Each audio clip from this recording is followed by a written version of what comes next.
నీ సన్నిధిలో మమ్మల్ని బలపరుస్తున్న తండ్రి, మమ్మల్ని నిత్యము స్థిరపరుస్తున్న తండ్రి, మీకు వందనాలయ్యా. ఈ రాత్రి ఈ స్థలంలోనికి మిమ్మల్ని ప్రేమతో ఆహ్వానిస్తున్నామయ్యా. ఈ స్థలం అంతటిని మీరు ఆవరించండి పరిశుద్ధాత్మదేవా. వినగలిగే చెవులు, గ్రహించే మనస్సు మా అందరికి దయచేయము నాయన. హల్లెలూయా, హల్లెలూయా. నీవే నిరంతర స్తోత్రార్హుడవై ఉన్న దేవుడవు. నీ కృప మా జీవము కంటే ఉత్తమమైనది యేసయ్యా. నీవు నాయన మమ్మల్ని ఏర్పరచుకున్న దేవుడవు, నీ పేరు పెట్టుకున్న దేవుడవు ప్రభువా.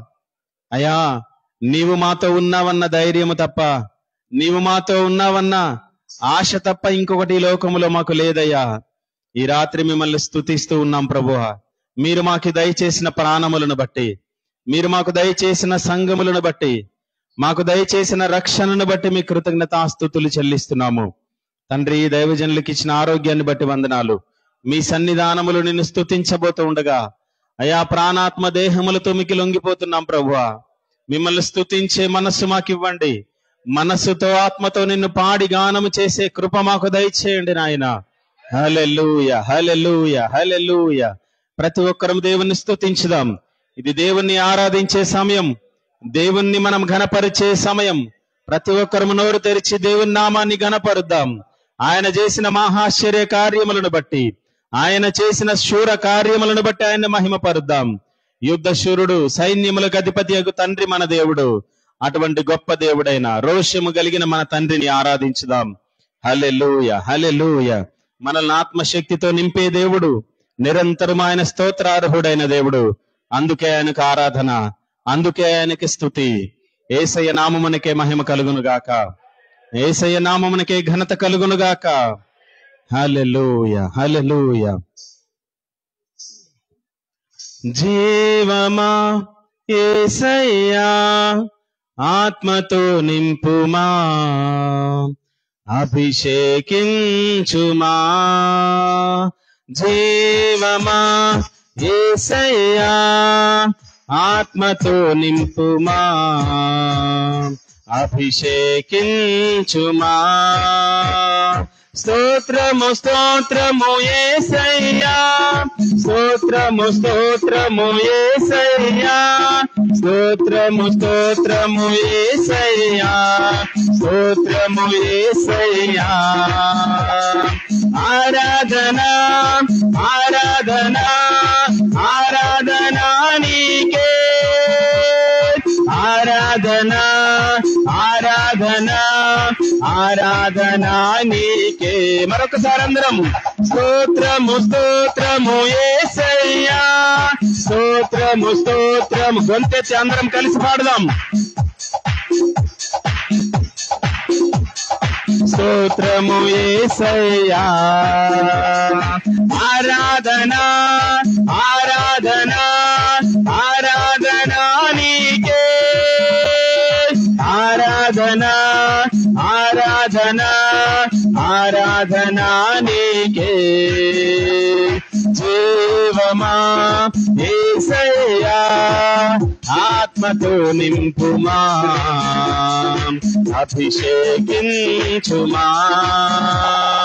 జీవమా యేసయ్యా, ఆత్మతో నింపుమా, అభిషేకించుమా. చప్పట్లు కొడుతూ ప్రభువుని హృదయమార మనసారా గణపరుద్దాం. మేడగది పైన దిగినటువంటి ఆత్మను ఈ రాత్రి వాక్యము వింటుండగా మనందరి మీదికి దిగినట్లుగా, ఆయనను ఆరాధిస్తుండగా ఒక ప్రత్యేకమైన కృపతో, జీవముతో మనమందరము నింపబడినట్లుగా ఆయనను ఆరాధించుదాం. మేడగది మీద అపోస్తులపై కుమ్మరించిన ఆత్మవలే, పరిశుద్ధాగ్ని జ్వాలవలే నీ ప్రేమను కుమ్మరించుము. కలిసి పాడదాం రెండోసారి. మేడగది మీద అపోస్తులపై పరిశుద్ధాగ్ని జ్వాలవలే నీ ప్రేమను కుమ్మరించుము. స్తోత్రము స్తోత్రము స్తోత్రము స్తోత్రము యేసయ్యా, స్తోత్రము స్తోత్రము యేసయ్యా, స్తోత్రము స్తోత్రము యేసయ్యా, స్తోత్రము యేసయ్యా. ఆరాధన ఆరాధన ఆరాధన ఆరాధన నీకే, ఆరాధన ఆరాధన నీకే. జీవమా యేసయ్యా, ఆత్మతో నింపుమా, అభిషేకించుమా. జీవమా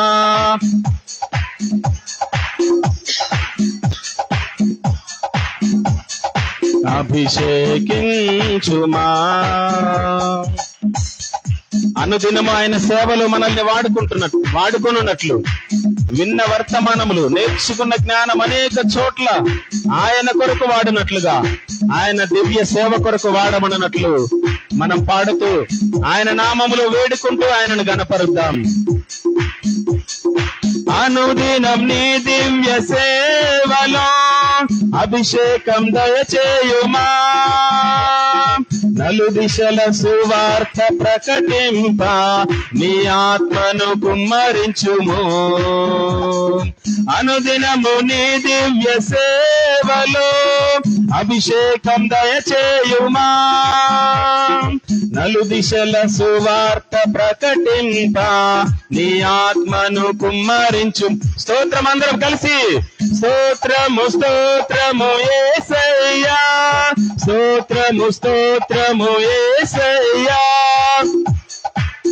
అందరూ నోరెత్తి గొంతెత్తి పాడదాం, మన యేసయ్యను కనపరుద్దాం. ఆరాధన ఆరాధన ఆరాధన ఆరాధన నీకే నా యేసయ్యా, ఆరాధన ఆరాధన ఆరాధన నీకే. మరొకసారి స్తోత్రము స్తోత్రము స్తోత్రము యేసయ్యా, స్తోత్రము స్తోత్రము యేసయ్యా, స్తోత్రము యేసయ్యా.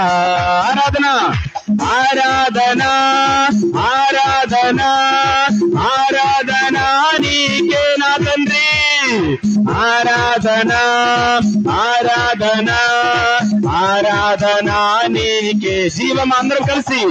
జీవమా యేసయ్యా, ఆత్మతో నింపుమా, అభిషేకించుమా. అందరం కలిసి పాడదాం. జీవమా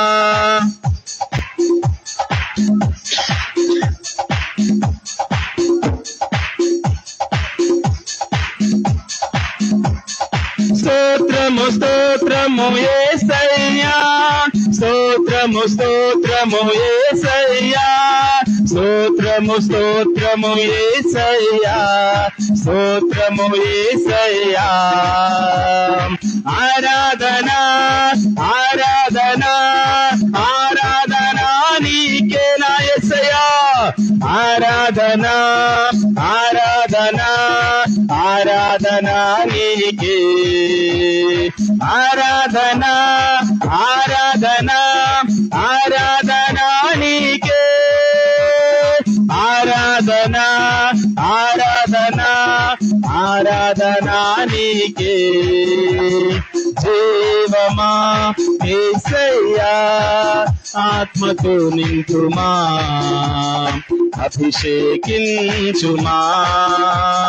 జీవం యేసయ్యా, ఈ రోజు వర్తమానం విన్న మమ్మల్ని నీ సేవలో వాడుకో యేసయ్యా, మీ కొరకు నిలబెట్టి బలపరిచి యేసయ్యా. నీ వాక్కులు వినే శక్తిని మాకు దయచేయి తండ్రి.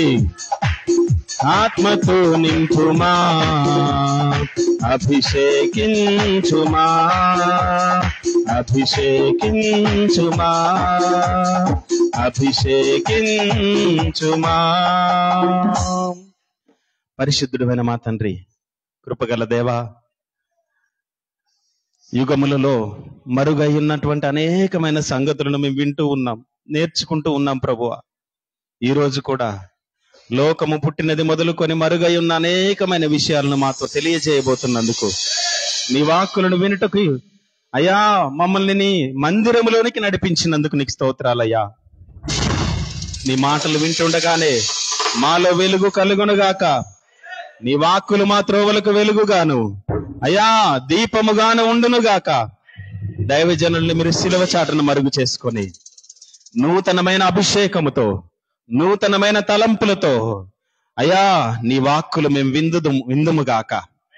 దైవజనులను బలమైన ఆత్మాభిషేకంతో నింపి మేమందరం వినగలిగే చెవులు, గ్రహించే మనస్సు మా అందరికి దయచేయమని ఈ చిన్ని స్తుతి ఆరాధన ప్రార్థన నజరేయుడైన యేసయ్య నామములో మీకు సమర్పిస్తూ వేడుకుంటున్నాము తండ్రి. ఆమేన్. దయచేసి అందరం కూర్చుందాం. దైవజనులు మనకు యోహాను సువార్త 4వ పాటను వాక్య పరిచయం అందించిన ఉన్నారు. దయచేసి మొబైల్స్ ఏమైనా సైలెంట్లో లేకపోతే ఒకసారి చూసుకొని సైలెంట్లో పెట్టుకోండి. ఫోన్ మోగకుండా చూసుకోండి. మనం దేవుని వాక్యాన్ని శ్రద్ధగా విందాం, దేవుని దీవెనలు పొందుకుందాం.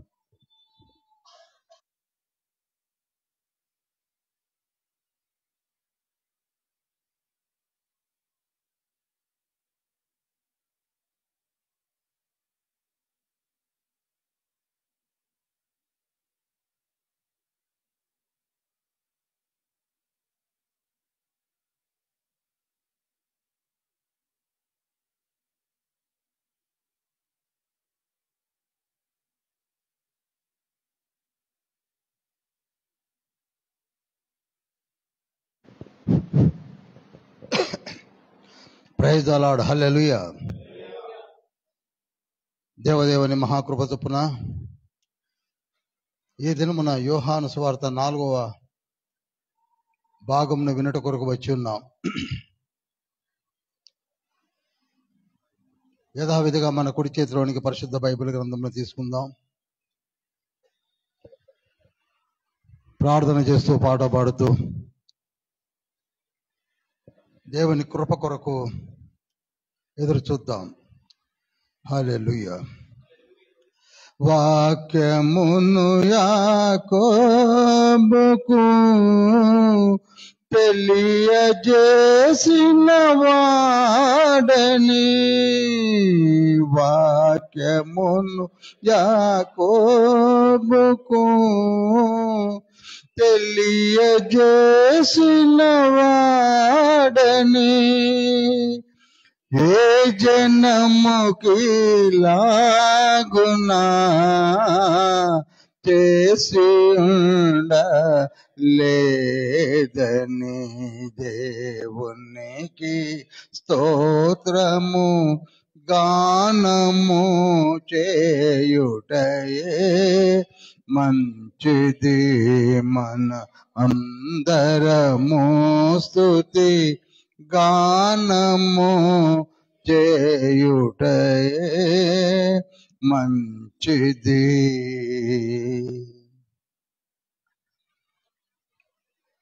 మిక్కిలి ప్రేమ కనికరం కలిగిన మహోన్నతుడా, పరిశుద్ధుడా, పరలోకపు తండ్రి, మీ బంగారు పాదము చెంతకు పునరుద్ధాన దినమున సాయంకాల సమయంలో యోహాను సువార్తను 4వ భాగముగా ధ్యానించుటకు వచ్చి ఉన్నాం. మీరే మాతో సూటిగా నేరుగా మాట్లాడండి. వర్షాభావం ఉన్నప్పటికీ, వ్యతిరేక్త కార్యములు జరుగుతున్నప్పటికీ మీ బంగారు పాదం చెంతకు వచ్చి ఉన్నాం. పవర్ను మీ ఆధీనంలో ఉంచుకోనండి. పబ్లిక్ అడ్రస్ సిస్టమ్ను మీ ఆధీనంలో ఉంచుకోనండి. అంధకార దుష్ట సమూహమును ప్రభువా పారద్రోలండి. మీరే మాతో సూటిగా మాట్లాడండి. అతి శ్రేష్టమైన యోహాను సువార్తను ధ్యానించడం కొరకు ఆయత్తపడుతుండగా యేసయ్యా మీరే మా చేయి పట్టుకొని నడిపించండి. ఆత్మతండ్రి మా మనోనేత్రములు వెలిగించండి. మరలా బోధించడం కావలసిన దివ్యమైన జ్ఞాపశక్తిని ప్రసాదించి ప్రకృతిని మీ ఆధీనంలో ఉంచుకొని మమ్మల్ని దీవించమని యేసయ్య పరిశుద్ధ నామంలో అతి వినయంతో వేడుకుంటున్నాం పరమ తండ్రి. Amen, amen, amen.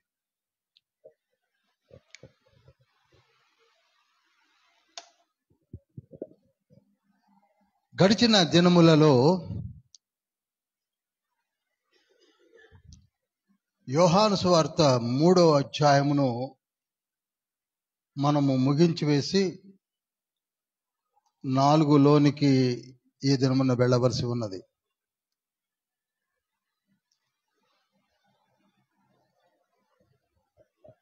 యేసుక్రీస్తు ప్రభు వారి దగ్గరికి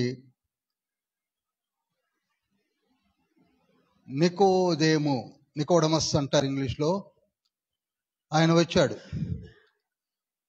వచ్చి ప్రభువుతో ఎన్కౌంటర్ అయ్యి భేటీ అయ్యి చాలా విషయాలు తెలుసుకున్నాడు. జాగ్రత్తగా వినండి. ఇక్కడ ఎంత సమయాన్ని ఒక వ్యక్తికి వెచ్చించాడో చూడండి. యేసుక్రీస్తు ప్రభు పరలోకపు తండ్రి, most incarnation of high God, his deity God, ఒక వ్యక్తి కొరకు ఒక అధ్యాయాన్ని కేటాయించడం జరిగింది. In the same manner sequel గా చూసినట్లయితే 4వ అధ్యాయములో కూడా మరి ఒక వ్యక్తి కొరకు, స్త్రీ, సమరయ స్త్రీ, ఆవిడ కొరకు కూడా ఒక అధ్యాయాన్ని కేటాయించడం జరిగింది. ఇవి చదువుతున్నప్పుడు నాకు చాలా ఆశ్చర్యం వేసింది. ఒక దేవుని ప్రతిరూపము ఒక వ్యక్తికి ఎంత సమయాన్ని వెచ్చిస్తున్నాడో చూడండి. మనలో ఈరోజు ఒక వ్యక్తికి సమయాన్ని ఎంతవరకు వెచ్చిస్తామో మీరే ఆలోచించండి. We won't spend. ఎవరైనా మన దగ్గరికి వచ్చి ఏదైనా అడిగితే ఒక్క వ్యక్తి, 2 వ్యక్తులు అయితే మనం ఏం మాట్లాడం. మరి ముఖ్యంగా పెద్ద దైవజనులు అయితే అసలు I cannot speak with you అంటారు. ఎందుకనగా దే కెనాట్. కానీ తండ్రి అలా కాదు. ఎందుకనో మీరు జాగ్రత్తగా ఆలోచిస్తే తండ్రి యొక్క ప్రణాళిక మనలాంటి ప్రణాళిక కాదు. తండ్రి ఒక ఆత్మను రక్షించడానికి ఎంత సమయాన్నైనా వెచ్చిస్తాడు. యేసుక్రీస్తు ప్రభువారు ఈ భూమిపైకి వచ్చింది ఒకే ఒక తీర్మానంతో. అందుకే నాకు ఒక పాట అంటే చాలా ఇష్టమని అనేక మార్లు చెప్పాను. ఒక ఆత్మనైనా రక్షించాలనే ఉద్దేశం, మనకి ఆ ఉద్దేశం కూడా కలిగి ఉండాలనే తండ్రి యొక్క కోరిక. అపోస్తుల కార్యములో 1వ అధ్యాయం 3వ వచనంలో ఏమని ఉంటుందో చూడండి. ఆయన శ్రమ పడిన తరువాత 40 దినముల వరకు వారికి అగపడచ్చు, దేవుని రాజ్య విషయములను గూర్చి బోధించుచు అనేక ప్రమాణములను చూపి వారికి తన్ను తాను సజీవునిగా కనపరుచుకొనెను. చూడండి, శిలువలో వ్రేలాడాడు, మరణించాడు, తిరిగి లేచాడు. తిరిగి లేచిన తర్వాత తన పని అయిపోయింది. సువార్తను ప్రకటించాడు, శిష్యులను ఏర్పాటు చేసుకున్నాడు, చెప్పవలసిందంతా చెప్పేశాడు. కానీ మరలా 40 దినాలు వచ్చాడు. 40 days, 40 దినములు వచ్చి అనేక ప్రమాణములను ఎత్తి చూపుతూ పరలోక రాజ్య మర్మములను వివరిస్తూ, ఎందుకని పరలోక రాజ్యముల గురించి చెప్తున్నాడు అనగా జాగ్రత్తగా వినండి, జాగ్రత్తగా గమనించండి. మనము చివరికి వెళ్ళేది అక్కడికే. మన డెస్టినీ అది. ఇది తాత్కాలికమైన జీవితము. పోతే దురదృష్టం ఏమిటంటే మనం వాటిని పట్టించుకోవడం లేదు, అంతే. నాలాగా 70s 80s లోకి వచ్చినా పట్టించుకోవడం లేదు.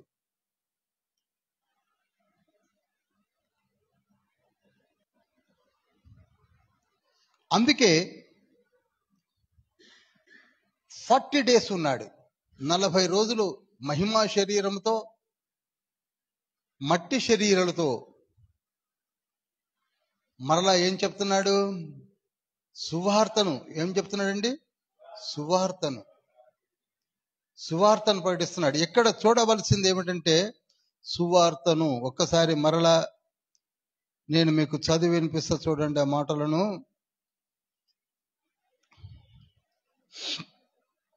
3వ వచనంలో, ఆయన శ్రమ పడిన తర్వాత 40 దినముల వరకు వారికి అగ్గబడుచు దేవుని రాజ్య విషయములను గూర్చి బోధించుచు అనేక ప్రమాణములను చూపి వారికి తన్ను తాను సజీవునిగా కనపరుచుకున్నాడు. కనపరుచుకొని మరలా ఒక మాట అంటున్నాడు 8వ వచనంలో, పరిశుద్ధాత్మ మీ మీదికి వచ్చినప్పుడు మీరు శక్తిని పొందెదరు కనుక మీరు యెరూషలేములోను యూదయ సమరయ దేశములంతటను బూదిగంతముల వరకు నాకు సాక్షులై ఉందరని వారితో చెప్పాడు. ఈ విషయాలన్నీ కూడా మీరు ఈ సువార్తను అందరికీ చెప్పమన్నాడు. అందరికీ చెప్పాలి. ఏమిటి ఆ సువార్త అంటే, మన కొరకు ఏముందట? పరలోక రాజ్యం ఉంది. ఇది సువార్త. మనమేమో ఏదేదో చెప్పి సువార్త అనుకుంటున్నాం. సువార్త అనగా అది కాదు. పరలోక రాజ్యం ఉన్నది, మీరు అక్కడికి ఒక దినాన వస్తారు. ఇది సువార్త. ఇది సువార్త. అపోస్తుల కార్యములు 20వ అధ్యాయము 30-31 వచనాలు కూడా చూచినప్పుడు ఈ సువార్తలను విన్నటువంటి అపోస్తులు, సువార్తికులు, ఎవాంజలిస్ట్ అందరూ కూడా సన్నద్ధులై వారు కూడా పరిచర్య చేయడం మొదలుపెట్టారు. అందులో ఒకడు పౌలు. పౌలు అరెస్ట్ అయ్యి రోమ్కి వెళ్ళినప్పటికీ, దాదాపుగా 2 సంవత్సరాలు రోమ్లో ఉన్నప్పటికీ, అతన్ని విడుదల చేసిన తర్వాత ఎక్కడికి వెళ్లకుండగా రోములోనే ఉండి, ఎక్కడుండండి? రోములోనే ఉండి 2 సంవత్సరాలు అద్దె ఇంట్లో ఉండి, 30వ వచనంలో అదే ఉంటుంది, అద్దె ఇంట్లో ఉండి ఆయన సువార్తను ప్రకటించడం మొదలుపెట్టాడు. That is real submission to the Lord. ఈనాడు మనం వింటాం, మనమే పట్టించుకోం. మన మధ్యలో ఉన్నటువంటి దైవజనులు, మన మధ్యలో ఉన్నటువంటి సువార్తికులు, మన మధ్యలో ఉన్నటువంటి ఎవాంజలిస్టులు, వీళ్ళందరూ కూడా దాన్ని సీరియస్ గా పట్టించుకోవాలి అనే దృక్పథాన్ని యేసుక్రీస్తు ప్రభు వారు మనకు ఇంజెక్ట్ చేస్తున్నాడు ఈ మాటల ద్వారా. దేన్ని మర్చిపోవద్దన్నాడు? సువార్తను మర్చిపోవద్దన్నాడు. ఏదైనా చెప్పండి, మీరు యేసేపు కథ చెప్పండి, సంసోను కథ చెప్పండి, తోరా గురించి చెప్పండి, పెంటుట్యూ గురించి చెప్పండి, దేనైనా చెప్పండి, కీర్తనలు చెప్పండి, ప్రసంగి చెప్పండి, పరమగీతాలు చెప్పండి, కానీ సువార్తను మర్చిపోకండి. ఏదో చెప్పుకొని సువార్త అనుకోకండి. సువార్త అది కాదు. జ్ఞానాన్ని మనం తెలుసుకుంటున్నాం. జ్ఞానము వేరు, సువార్త వేరు. అందులో మిళితమై ఉన్నది. సువార్త అనే సబ్జెక్ట్ ని తండ్రి మర్చిపోవద్దు. నేను ఎందుకు ఇంత గట్టిగా చెప్తున్నానంటే జాగ్రత్తగా వినండి. మనం 4వ సువార్తలోనికి వచ్చాం. మొదటి సువార్త మత్తయి సువార్త 24వ అధ్యాయము ఒకసారి చూడండి. 14వ వచనంలో ఏమున్నది? మరియు ఈ రాజ్య సువార్త సకల జనములకు సాక్ష్యార్థమై. చాలండి, ఒకే ఒక మాట, ఈ రాజ్య సువార్త అన్నాడు. అండర్లైన్ చేయండి. నేననేది డిసెక్షన్, వాక్యాలని బాగా జీర్ణించుకోవాలండి. మత్తయి సువార్తలో మత్తయి ద్వారా రికార్డ్ చేస్తున్న లాస్ట్ దాదాపుగా 24th చాప్టర్ అంటే ఇక క్లోజింగ్కి వస్తుంది. అక్కడ ఏమంటున్నాడు? ఈ నిత్య రాజ్య సువార్త అన్నాడు. మాథ్యూస్ రికార్డ్ చేసింది సువార్తని. మార్కు సువార్త 1:14-15 వచనాల్లో అదే యేసుక్రీస్తు ప్రభు వారు అక్కడ 24లో చెప్పింది యేసయ్యే. ఇక్కడ మార్కులో కూడా ఏమంటున్నాడు చూడండి. కాలము సంపూర్ణమై ఉన్నది, కాలము సంపూర్ణమై ఉన్నది, దేవుని రాజ్యము సమీపించి ఉన్నది. ఆహా, దేవుని రాజ్యము సమీపించి ఉన్నది, మారు మనసు పొంది సువార్త నమ్ముడని చెప్పాను. ఎగ్జాక్ట్లీ. మళ్ళీ సువార్తనే నమ్మండి. You people are not believing the gospel. ఎక్కడెక్కడో వింటున్నారు, ఏమేమో ఆలోచిస్తున్నారు, కానీ ఈ సువార్తను మాత్రం లోనికి దూరనివ్వటం లేదు. యేసయ్య పలికింది సువార్త, మత్తయి సువార్త, మార్కు సువార్త, లూకా సువార్త 7వ అధ్యాయం 22వ వచనము. అప్పుడు ఆయన, మీరు వెళ్ళి బీదలకు సువార్త ప్రకటింపబడుచున్నది. చూడండి, బీదలకు సువార్త ప్రకటించబడుతున్నది, స్వస్థతలు జరుగుతున్నవి, అన్నీ జరుగుతున్నాయి. సువార్త అయితే ప్రకటించబడుతుంది బీదలకు. తర్వాత ఏమన్నాడండి? గుడ్డివారు చూపు పొందుచున్నారు, కుంటివారు నడుచుచున్నారు, కుష్ఠరోగులు శుద్ధులగుచున్నారు, చెవిటివారు వినుచున్నారు, చనిపోయిన వారు లేపబడుచున్నారు. చాలండి. ఒకవైపు సువార్త, మరి ఒకవైపు దేవుని యొక్క శక్తి. సువార్తను విని జీర్ణించుకుంటే జరిగే సంభవాలు మనం వినం, మనకేం జరగట్లేదు అనుకుంటున్నాం. Gospel is having power. లోపలికి రానియండి. ఏదో కూర్చుంటున్నామమ్మా, విన్నాం, వెళ్ళిపోయినాం. నువ్వు కూర్చొని విన్నట్లయితే, నిజంగా ఆస్వాదించినట్లయితే, అందుకే మార్కు సువార్త 12:24 దేవుని లేఖనముల యొక్క శక్తిని మీరు ఎరగలేకపోతున్నారు. That word is having power. దేవుని వాక్యం ప్రకటించబడుతుంటేనే స్వస్థతలు ఎలా జరుగుతున్నాయి?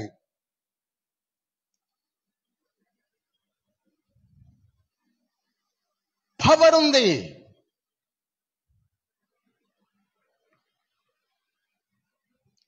అందుకే అంత సమయాన్ని వెచ్చిస్తున్నాడు తండ్రి. సువార్త, సువార్త, సువార్త. నాకు ఒక ప్రశ్న వచ్చింది ఇవి చదివేటప్పుడు. అసలు సువార్త అంటే ఏమిటండి? దీన్ని ఎందుకు యేసయ్య ఇంత స్ట్రెస్ చేస్తున్నాడు? ఎందుకంత గట్టిగా బిగించి పట్టుకున్నాడు సువార్తను? మనం ఏదో అనుకుంటున్నాము, మనం ఏదో తలస్తున్నాము, మన ఊహకు వచ్చిన వాటిని అనుకుంటున్నాము.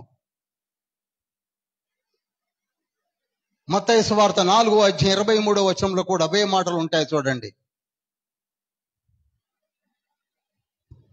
యేసు వారి సమాజ మందిరములలో బోధించుచు దేవుని రాజ్యమును గూర్చిన సువార్తను ప్రకటించుచు. చూడండి, మళ్ళీ బోధించుతున్నాడు, సువార్తను ప్రకటించుతున్నాడు. నేను అదే పని చేస్తున్నానండి. మీరు నన్ను బైబిల్ టీచర్గా పిలిచారు. మీరు ఆది కాండము నుంచి నా క్లిప్పింగ్స్ అన్ని చూడండి. ఆది కాండము నుంచి మొదలుపెట్టిన ఉపోద్ఘాతము నుంచి కూడా బోధిస్తున్నాను, సువార్తను ప్రకటిస్తున్నాను. మీరు జాగ్రత్తగా అబ్జర్వ్ చేయండి. అది నెహెమ్యా కావచ్చు, పరమగీతము కావచ్చు, లేకపోతే తోరా కావచ్చు, లేవి కాండము కావచ్చు. అటు తిరిగి ఇటు తిరిగి నేను ఎక్కడికి వస్తానంటే సువార్త దగ్గరికి వస్తాను. ఎందుకనగా తండ్రి చేయమన్నది అది. Preaching, teaching and also healing. ఇవి మూడు ఒకదానికి ఒకటి పెనవేసుకొని ఉన్నాయి. ఈనాడు మనం విడగొట్టుకొని అవిలేవు ఇవిలేవు అనుకుంటున్నాం, అది వేరే విషయం. A teacher shall have to proclaim the word of God. That word of God is having power. స్వస్థత జరగవు. ఎందుకు జరగవు?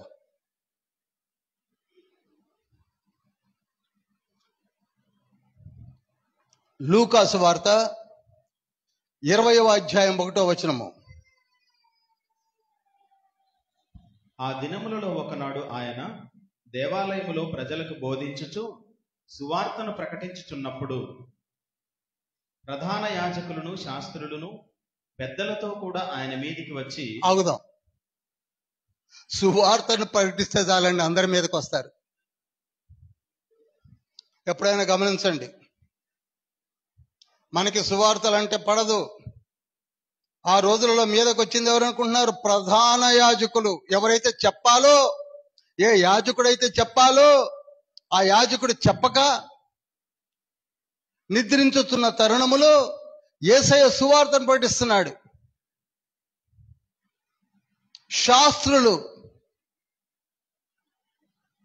శాస్త్రులు ఏ సువార్తనైతే చెప్పాలో చెప్పకపోయినా చెప్పుతున్న యేసయ్య మీదకు వస్తున్నారు. ఇక పెద్దలు ఎవరు కారు? సన్హెద్రిన్లో అందరూ మెంబర్సే, ఎవరికి వారే పెద్ద. చెప్పవలసిన 3 డినామినేషన్స్ కూడా యేసయ్య సువార్తను ప్రకటిస్తుంటే ఆయన మీదకి వస్తున్నారు. అర్థమవుతుందండి అందరికీ? ఇప్పుడు యేసయ్య చేస్తున్నది అదే. నికోదేముతో, is a member of the Sanhedrin, సువార్తను ప్రకటించడానికి వచ్చాడు.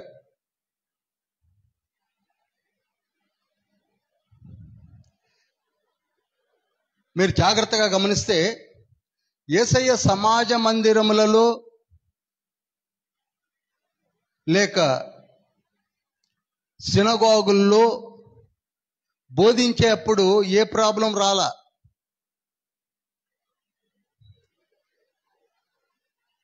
ఆయన బయట సువార్తను ప్రకటిస్తే దొమ్మిగా వచ్చేస్తున్నారు. ఎందుకనగా సమాజ మందిరములు, ప్రార్థనా మందిరములు ఇవన్నీ కూడా సువార్తను ప్రకటించుట కొరకు ఏర్పరచబడినటువంటి మందిరాలు అవి. కనుక అక్కడ ఎదురు తిరిగితే వాళ్ళే ఎదురు తిరుగుతారు కనుక ప్రజలు. అర్థమవుతుంది కదండి? అర్థమవుతుందా?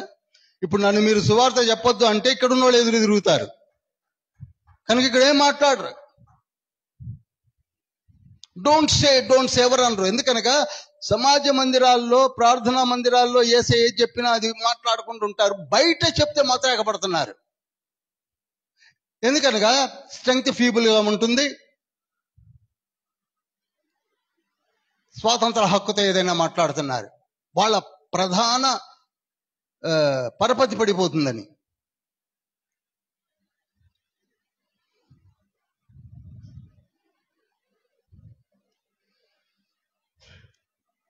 ప్రాబ్లం వల్ల యేసయ్యకి ఎప్పుడు కూడా బయటనే వచ్చింది.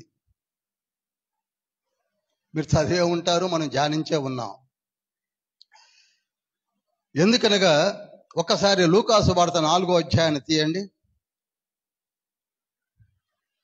18వ వచనాన్ని చదవండి. ప్రభువు ఆత్మ నా మీద ఉన్నది, బీదలకు సువార్త ప్రకటించుటకై ఆయన నన్ను అభిషేకించెను. చూడండి, చక్కగా అక్కడ కూడా బీదలకు సువార్త ప్రకటించుటకై ఆయన నన్ను దేవుడు నన్ను అభిషేకించి పంపించాడు. రైట్.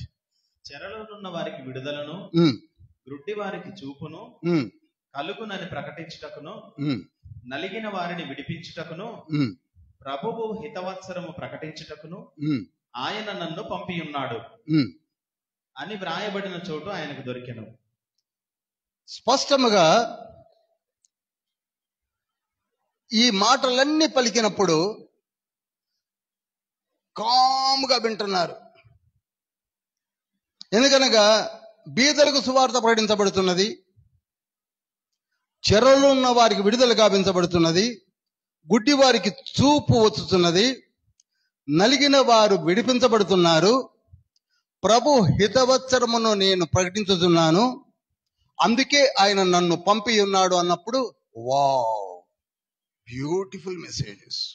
వా, బీదలమైన మనకు సువార్త వస్తుంది, చెరలో ఉంటే విడుదల వస్తుంది, చాలా బాగుంది. గుడ్డి వారికి, కుంటి వారికి, అవిటి వారికి చూపు, కాళ్ళు వస్తున్నాయి, వెరీ గుడ్, వెరీ గుడ్. హితవత్సరమును ప్రకటిస్తాడట, అంటే చెడు అనే మాటే లేదు, అంత మంచి, బాగుంది, వావ్ వావ్ వావ్ అన్నారు. 21వ వచనం 3వ లైన్లో, నేడు మీ వినికిడిలో ఈ లేఖను నెరవేరదని వారితో చెప్పగా వెరీ గుడ్ అన్నారు. ఎందుకని? ఇవన్నీ చెప్పడానికేగా వచ్చింది. మాకే అభ్యంతరాలు లేవు. ఏమైనా అభ్యంతరాలు ఉన్నాయండి ఎవరికైనా? చెప్పండి. Everything is fine, everything is fine. మాకేం అభ్యంతరాలు ఉన్నాయి? వా. కానీ 25వ వచనంలోనికి వెళ్ళాడంటే బయటకు వచ్చాడు. ఇక ఇదేమిటి, సమాజ మందిరంలో చెప్పాడు, వావ్ అన్నారు. ఇక బయటకు వచ్చాడు. బయటకు వచ్చి, ఓ ఇజ్రాయేలీలారా, యూదులారా, మీలో ఎంతో మంది విధవులు ఉన్నారు కదా, కానీ ఏలియాని ఎందుకు సారేపదు పంపించి ఆ విధవరాలకే రొట్టెలు చేయించి వారిని బ్రతికించారు తప్ప ఇక్కడ ఎందుకు పట్టించుకోలేదు అనగా మీ స్థితి అంత అధ్వానంగా ఉందన్నాడు. కోపం వచ్చింది. అంటే మేము అంతకంటే ఎదవలమా? సమాజ మందిరంలో వావ్ అన్న వాళ్ళు ఇప్పుడు అక్కడ ఏమంటున్నారండి? కోపం వచ్చింది. సిరియా నుండి ఒక నయమాన్ వచ్చాడు కదా, కుష్ఠరోగంతో ఉన్నాడు కదా, ఎలీషా ఆయన్నే బాగు చేశాడు కదా, ఇక్కడ కుష్ఠరోగులు లేరా, వారిని ఆయన ఎందుకు పట్టించుకోలేదు అనగా మీ బ్రతుకులు అలా ఉన్నాయని సరే ఇంకా కోపం వచ్చి రాళ్ళు తీసుకొని ఆయన చంపాలనుకున్నారు. అర్థమవుతుందండి అందరికీ? నీతి సూత్రములు ఎక్కవు.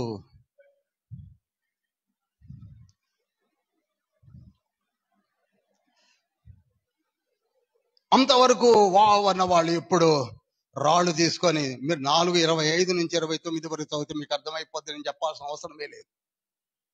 ఎందుకు యేసయ్యను చంపాలనుకున్నారు? 28వ వచనం చూడండి. సమాజ మందిరంలో ఉన్న వారందరూ బయటకు వచ్చి ఆగ్రహంతో నిండుకొని ఆయన పట్టణంలో ఉండి వెళ్ళగొట్టి రాళ్ళు తీసుకొని తోసివేసి చంపేయాలనుకున్నారు. ఎందుకని చెప్పండి? ఎందుకని?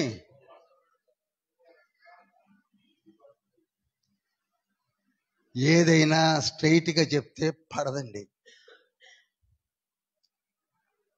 స్వస్థతలు జరుగుతున్నప్పుడు everybody is happy and they said okay. ఎప్పుడైతే సువార్తను చెప్పడం మొదలు పెట్టాడో ఇరిటేషన్ మొదలైంది. లోపల ఏం మొదలవుతుందండి? చెప్పరేమండి అందరూ? ఇరిటేషన్ మొదలైంది. అయినా ఇలా తయారవడానికి మీరు ఇప్పుడేదో జరిగింది కాదు, మొదటి నుంచి అదే బాపదే అన్నాడు. మీరు జాగ్రత్తగా చూడండి. మొదటి నుంచి చూస్తే అరణ్యంలో మీరు మన్నాను తిని బ్రతికారు. ఏం వండుకోవాలో, ఏమి తినాలో, ఏమి దొరకని స్థితిలో మీరు ఉన్నప్పుడు నేను ఆకాశము నుండి మన్నాను కురిపించాను. తిన్నారు, బ్రతికారు. ఇప్పుడు అదే మన్నా మీ ఎదురుగా ఉన్నాను. హల్లెలూయా. పట్టించుకోవడం లేదు. చప్పట్లు కొట్టండి. స్పష్టంగా చెప్తున్నాడు, ఎస్ అండ్ పరలోకము నుండి వచ్చిన మన్నాను నేనే అన్నాడు. యోహాను సువార్త 6వ అధ్యాయం 54వ వచనంలో. అక్కడ దొరికిన మన్నా, ఇక్కడ నీ ఎదురుగున్న మన్నా చదివితే అర్థమవుతుంది. ఇప్పుడు నేను ఇంతకంటే ఎక్కువ చెప్పలేను. నేను ముందే చెప్పాను, ఒక్కొక్క చాప్టర్ని ఒక్కొక్క వారం తీసుకున్నా నాకు సమయం చాలదు. ఆనాడు వారు, ఈనాడు మనము కూడా చూస్తున్న వీక్షకులు కూడా మన్నా అంట, ఓహో మన్నా వచ్చేసింది, మన్నా వచ్చేసింది, కూర్చుకున్నారు, తిన్నారు. ఈనాడు అదే మన్నా యేసయ్య రూపంలో మన మధ్యలోనికి వచ్చి నిలబడి నేనే ఆ జీవాహారం అన్నప్పుడు చూడండి ఒక్కసారి. యోహాను సువార్త 6వ అధ్యాయం తీయండి ఒక్కసారి.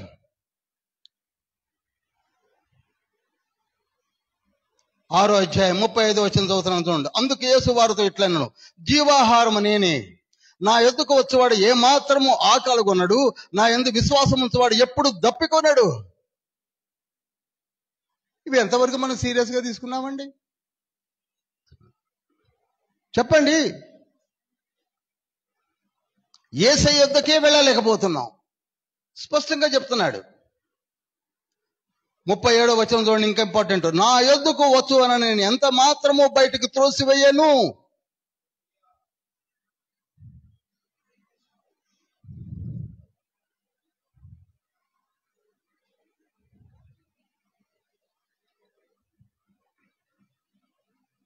ముప్పై 32వ వచనం చూడండి, సెకండ్ లైన్ లో. నా తండ్రియే పరలోకము నుండి వచ్చు నిజమైన ఆహారము మీకు అనుగ్రహించుతున్నాడు. ఎవరండి? నేనే. మీరు తండ్రి తండ్రి అని కూర్చున్నారు కదా, ఆనాడు యూదులు, ఇజ్రాయేల్, ఈనాడు కూడా ఉన్నారు. ఆయనేనయ్యా ఆహారముగా నేను మీ దగ్గరికి పంపించింది. నిజమైన ఆహారం ఎవరు చెప్పండి? అది వారికి నచ్చలేదు, మనకు నచ్చలేదు. నచ్చి ఉంటే ఈ పాటికి ఎప్పుడో మారు మనసు పొంది బాప్తీసం తీసుకునేవాళ్ళం.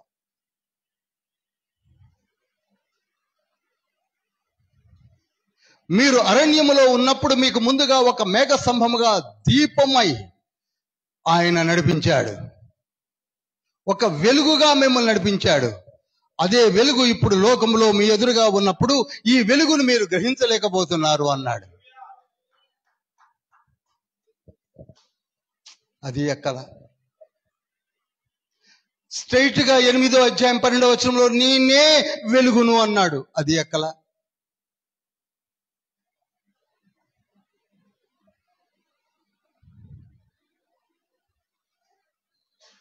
అలనాడు 40 సంవత్సరాలు దూతను ముందుగా ఉంచి మీకు ఒక మార్గమును ఏర్పరిచి ఆ మార్గము గుండా నడిపించిన ఆ దూత అలనాడు అక్కడ, ఈనాడు ఇక్కడ నేనే అన్నాడు. నేనే మార్గం, నేనే సత్యం, నేనే జీవం అన్నది అందుకు అది ఎక్కల. యోహాను సువార్త 14:6 అందుకు అనాల్సి వచ్చింది, నేనే ఆ మార్గం. నచ్చలేదు. మరి మనకు మాత్రం నచ్చిందా?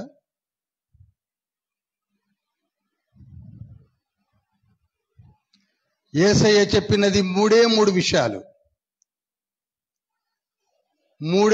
విషయాలు. అనగా నాకు అర్థమైనవి మీకు నేను చెప్తున్నాను. 1, విగ్రహారాధనకు వెళ్ళకండి అన్నాడు. నంబర్ 1 ఏంటండి? విగ్రహారాధన. Book of exodus chapter 20 verse 1 and 2, నిర్గమకాండం 20:1-2 ప్రకారంగా విగ్రహారాధన చేయకండి. చాలా వరకు ఆ ఆజ్ఞను పాటిస్తూ ముందుకు సాగుతూనే ఉన్నారు. నంబర్ 1 ఏంటండి? విగ్రహారాధన. అది మరణకరమైన పాపము. నంబర్ 2, వ్యభిచారము. ఏంటండి? The book of exodus chapter 20 verse 14, నిర్గమకాండం 20:14 ఉంటుంది వ్యభిచారము.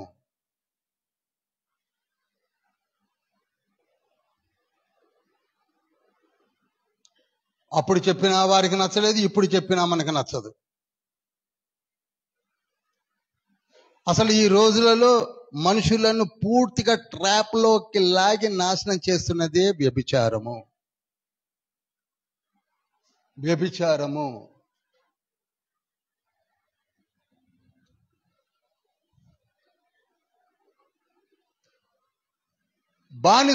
కట్టు బానిసలుగా ఈజిప్ట్ దేశములో ఇటుకలు చేసుకుంటూ బ్రతుకుతున్న వారిని ఒక ముసలి వ్యక్తి అయినటువంటి మోజెస్ని, అహరోన్ను, మిర్యాములను పంపించి పాలు తేనెలు ప్రవహించు స్థలమునకు నడిపించుటకు బయలుదేరి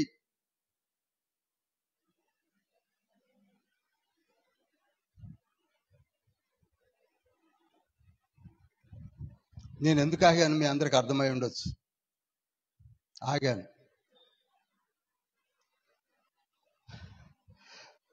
బయలుదేరి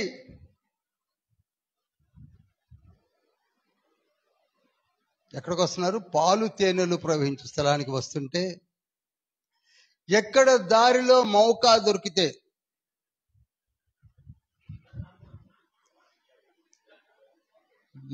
దొరికితే వ్యభిచారము.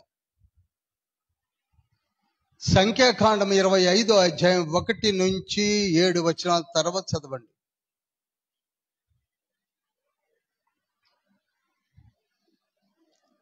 వ్యభిచారము జరుగుతుండగా తండ్రికి వేండ్రమైన కోపముతో, మిస్టర్ మోజెస్ కమ్ హియర్ అన్నాడు.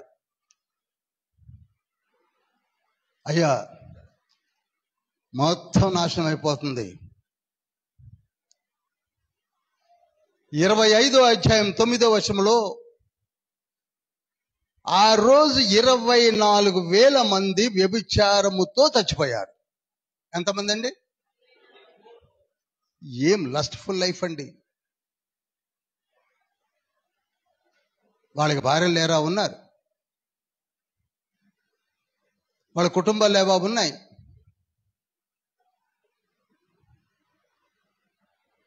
జాగ్రత్తగా వినండి. జాడ్యము. 40 సంవత్సరాల వాడు 5 సంవత్సరాల పాపను చేర్చాడంటే 40 సంవత్సరాల వాడికి భార్య లేదా? ఈ రోజుల్లో పెళ్లి చేసుకోకుండా 40 సంవత్సరాలు ఎవడు ఉన్నాడు? కానీ 5 సంవత్సరాల పాపను రేపు చేస్తున్నాడు. జాగ్రత్తగా వినండి please. I'm seriously explaining the situations. How long 24,000 మంది ఒకే రోజు చనిపోవడమా?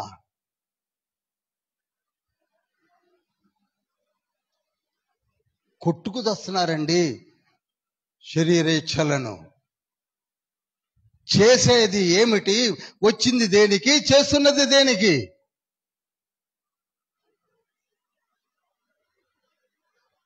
మొదటి కొరింథీ పత్రిక 10వ అధ్యాయం 8వ వచనంలో కూడా మరియు వారి వలె మనము వ్యభిచరింపక ఉందము, వారిలో కొందరు వ్యభిచరించినందున ఒక్క దినముననే 23,000 మంది కూలిరి. ఇది ఇంకొక ఇన్సిడెంట్. పౌలు గారు అక్కడ చనిపోయింది 24,000 మంది అయితే ఇక్కడ చనిపోయింది 23,000 మంది.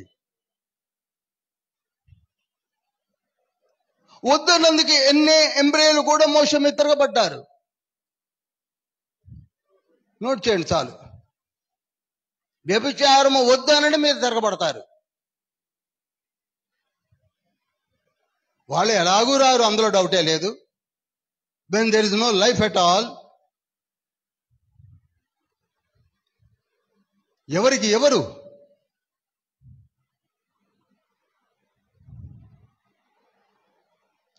మారండర్రా ఎవరు చెప్పాలి?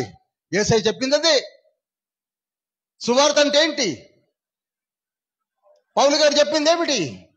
మారు మనసు అంటే ఏంటి? వ్యభిచారం చేసి రమ్మనా? కాదు కదా. మొదటి కొరింథీ పత్రిక 6వ అధ్యాయం 9, 10, 11 వచనాల్లో ఏమని ఉన్నది? వ్యభిచారము,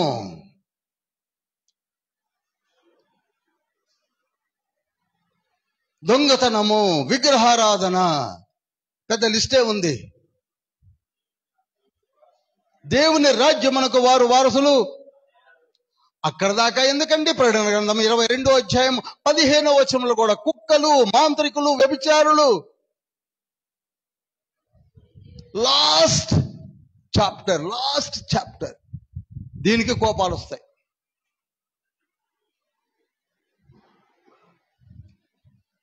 అందుకే మంచిగా చెప్పండి, వావ్ అంటారు. యేసయ్యను కూడా వావ్, కుష్ఠరోగం బాగా చేశావు, వావ్.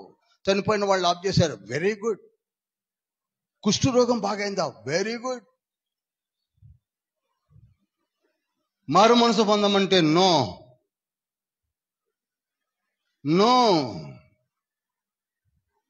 అందుకే విగ్రహారాధన, వ్యభిచారము, నిర్గమకాండం 20వ అధ్యాయం ఎక్కడుందో 14వ వచనంలో ఉంటుంది. వ్యభిచారము, విగ్రహారాధన మరణకరమైన పాపములు. మూడవది ఏమన్నాడంటే రక్షణ పొందండి అని చెప్పింది. అది రక్షణలోనికి రండి. ఈ రక్షణ సువార్తనే రక్షణ సువార్త ప్రకటించడాన్ని వచ్చాను.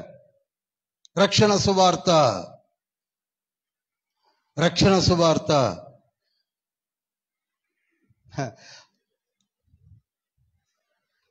లూకా సువార్త 7వ అధ్యాయము 37 నుంచి 50 వరకు అనుకుందాం. అక్కడ ఈ సువార్తలు విన్నటువంటి ఒక పాపపు స్త్రీ, ఎవరండి? మనం ధ్యానించాము, నేను చెప్పను. ఆవిడ మారిందా లేదా? చెప్పరేమండి. అది కావాలి. బాహాటంగా అందరూ భోజనములో కూర్చున్నప్పటికీ సిగ్గు విడిచి, నేను పాపిని, పాపపు స్త్రీని, వ్యభిచారిణి అని యేసయ్య దగ్గరికి వచ్చి పాదముల చెంత అత్తరు సీసా పగలగొట్టి తన తల వెంట్రుకలతో కన్నీటితో, ప్రభువా నన్ను కనికరించు, నా పాపములు క్షమించు. అది కావాలండి, అది కావాలి. That is called repentance. అంతేకాని రాళ్ళు తీసుకోవడం కాదు. That is called repentance. అందుకే 50వ వచనంలో ఏమంటాడు అక్కడ? ఇక నీవు పాపము చేయక సమాధానము కలదానివై ఇంటికి వెళ్ళిపోమన్నాడు.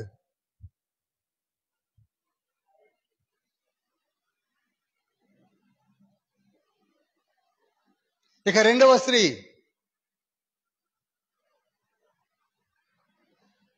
మీకు బాగా తెలుసు, యోహాను సువార్త 8వ అధ్యాయం 1 నుంచి 10 వచనాల్లో ఉంటుంది. మనం ఎలాగూ ఒక మాటగా చెప్పుకొని వెళ్ళిపోతాం. అక్కడ కూడా ఎవరు? ఆవిడ వ్యభిచారములో పట్టబడ్డ స్త్రీ. బాహాటంగా దొరికిపోయింది, బహిరంగంగా దొరికింది. పట్టుకొని ఇచ్చారు, యేసయ్య ముందు నిలబెట్టారు. యేసయ్య అన్నాడు, ఒక సువార్తను పఠిస్తున్నాడు, అమ్మా నిన్ను ఎవరైనా శిక్షించారా? అయ్యా నన్ను ఎవరు శిక్షించలేదు, నేను కూడా నిన్ను శిక్షించను, ఇక నీవు పాపము చేయకు. ఆవిడ మారిపోయింది.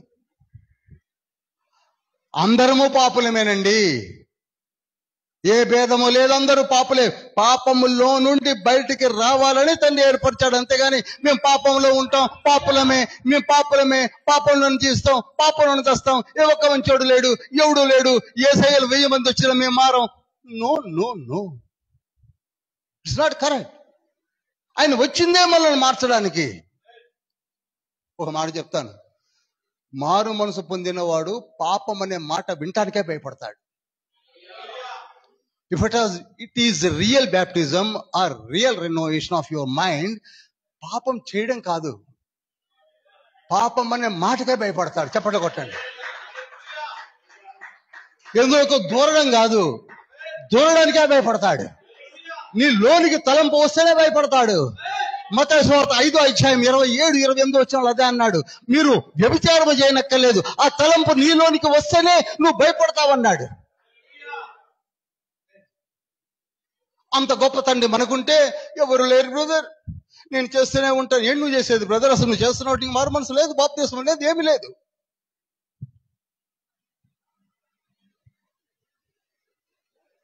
I'm telling you, is God of almighty, is God of almighty. If you surrender your self, he is God. రక్షకుడు, రక్షణనివ్వడానికి వచ్చాను. మిమ్మల్ని అనాలని చూసి సందర్శించి, ఓహో భలేగా పాపం చేసుకుంటున్నారు, ఓకే, నా వెనక కొందరు వస్తున్నారు, ఓకే, అది కాదు. కొందరు తినటానికి వస్తున్నారు, ఓకే, కొందరు స్వస్థతకు వస్తున్నారు, ఓకే, ఓహో కొందరు no no no no no.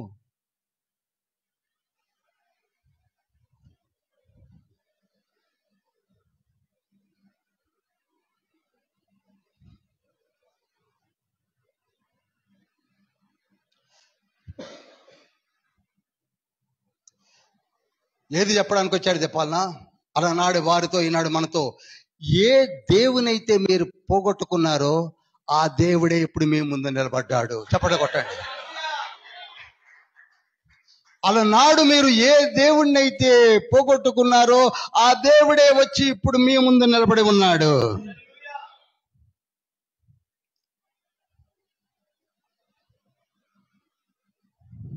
అదే నేను అని చెప్పాడు యేసయ్య.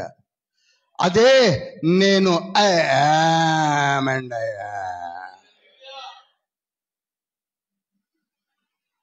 అందుకే దేవుడు నాలో ఫుల్గా మీకు కనపడుతున్నాడు. అర్థం కావట్లేదా? లేకపోతే చనిపోయిన వాడిని రా అంటే ఎలా వస్తాడండి? కుష్ఠరోగం ఇట్లా ముట్టుకుంటే ఎలా మాయమవుతుందండి? వెనక మాటగా వచ్చే రక్తస్రావం శ్రీ గవర్నమెంట్ ఇట్లా టచ్ చేస్తే ఎలా కట్టుబడుతుందండి? అర్థమవటం లేదా? ఫుల్గా నాలో ఎవరున్నారు? నేను ఆయన ఏకమై ఉన్నాము. అర్థం కావడం లేదా? హల్లెలూయా, హల్లెలూయా. దేవుడు క్రీస్తులో ఉన్నాడు. చెప్పండి అందరూ, దేవుడు క్రీస్తు మనలో ఉన్నాడు. If you accept him, if you having faith, దేవుడు క్రీస్తులో ఉన్నాడు. నీకు విశ్వాసం అంటే క్రీస్తు నీలో ఉండటానికి ఇష్టపడుతున్నాడు.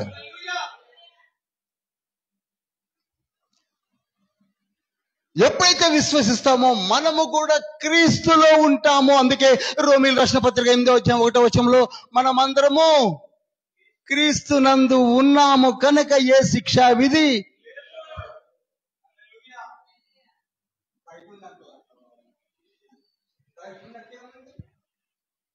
ఏసై ఎక్కడ ఉన్నాడు, ఎక్కడ ఉండి నాకు ఏ శిక్షా విధి లేదు, ఇప్పుడే కొడతావు, ఆ పిచ్చి కుక్కొచ్చి కరిసిద్ది.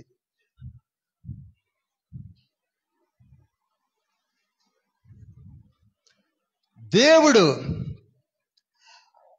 మనలను ఏలుచున్నాడు. ఎందుకని చెప్పాలి? యేసుక్రీస్తు ప్రభువు దేవునిలో ఉన్నాడు, యేసుక్రీస్తు ప్రభువు మనలో ఉన్నాడు. ఇప్పుడు మనలను ఆ దేవుడు ఏలుబడి చేస్తున్నాడు. అదే మాట మొదటి యోహాను పత్రిక 5వ అధ్యాయము 20వ వచనంలో ఉన్నది. మనమందరము క్రీస్తులో ఉండి క్రీస్తు దేవునిలో ఉన్నాడు కనుక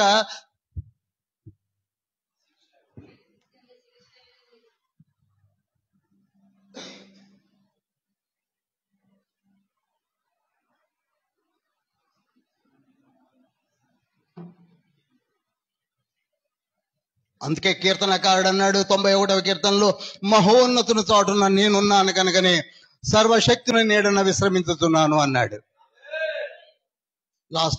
లాస్ట్ వీకే చెప్పినట్టు గుర్తు. కొంచెం లోపలికి వెళ్ళి ధ్యానించండి ప్రియులారా, ప్లీజ్. పైన వెళ్ళకండి. పని ఎంతకాలం ఉందామండి చెప్పండి, ఎంతకాలం? How long? ఒకవైపు చూడండి పరిస్థితులు ఎలా మారుతూ వస్తున్నాయో. ఇప్పుడు అదే ప్రభువు సమరయ స్త్రీ దగ్గరికి వస్తున్నాడు. ఇప్పుడు వస్తున్నాం సబ్జెక్ట్లోకి, తీసుకోండి. యోహాను సువార్త 4వ అధ్యాయము 4వ వచనం చదువుతున్నాను. ఆయన సమరయ మార్గమున వెళ్ళవలసి వచ్చెను కనుక, చదవండి. యాకోబు తన కుమారుడైన యోసేపుకి ఇచ్చిన భూమి దగ్గరనున్న సమరయలోని సుఖారును ఒక ఊరికి వచ్చెను. అక్కడ యాకోబు బావి ఉండెను గనుక. ఒక్క నిమిషం అవుదమ్మా. సుఖారు అనే పట్టణం ఏదైతే ఉందో, ఇప్పుడు సబ్జెక్ట్లోకి వస్తున్నా, దాని పేరు శకము. నోట్ చేయండి అందరూ. సుఖారు అనగా ఏంటండి అది? శకం అంటే ఎంతమందికి అర్థమైంది? శకం అనేది ఒకప్పుడు క్యాపిటల్ సిటీ, అది ముఖ్య పట్టణము. ఇజ్రాయేలీలకు 10 గోత్రముల ఇజ్రాయేలీలకు అది ముఖ్య పట్టణము. ఓమ్రి అనే రాజు, ఎవరండి? ఓమ్రి అనే రాజు 4 మణుగుల వెండితో కొని అక్కడ ఒక పట్టణమును కట్టి దానికి షోమ్రోన్ అని పేరు పెట్టి దాదాపుగా 19 మంది రాజులు ఏలుబడి చేశారు. ఇప్పుడు ఈ సబ్జెక్ట్ ఇంతవరకు సువార్త.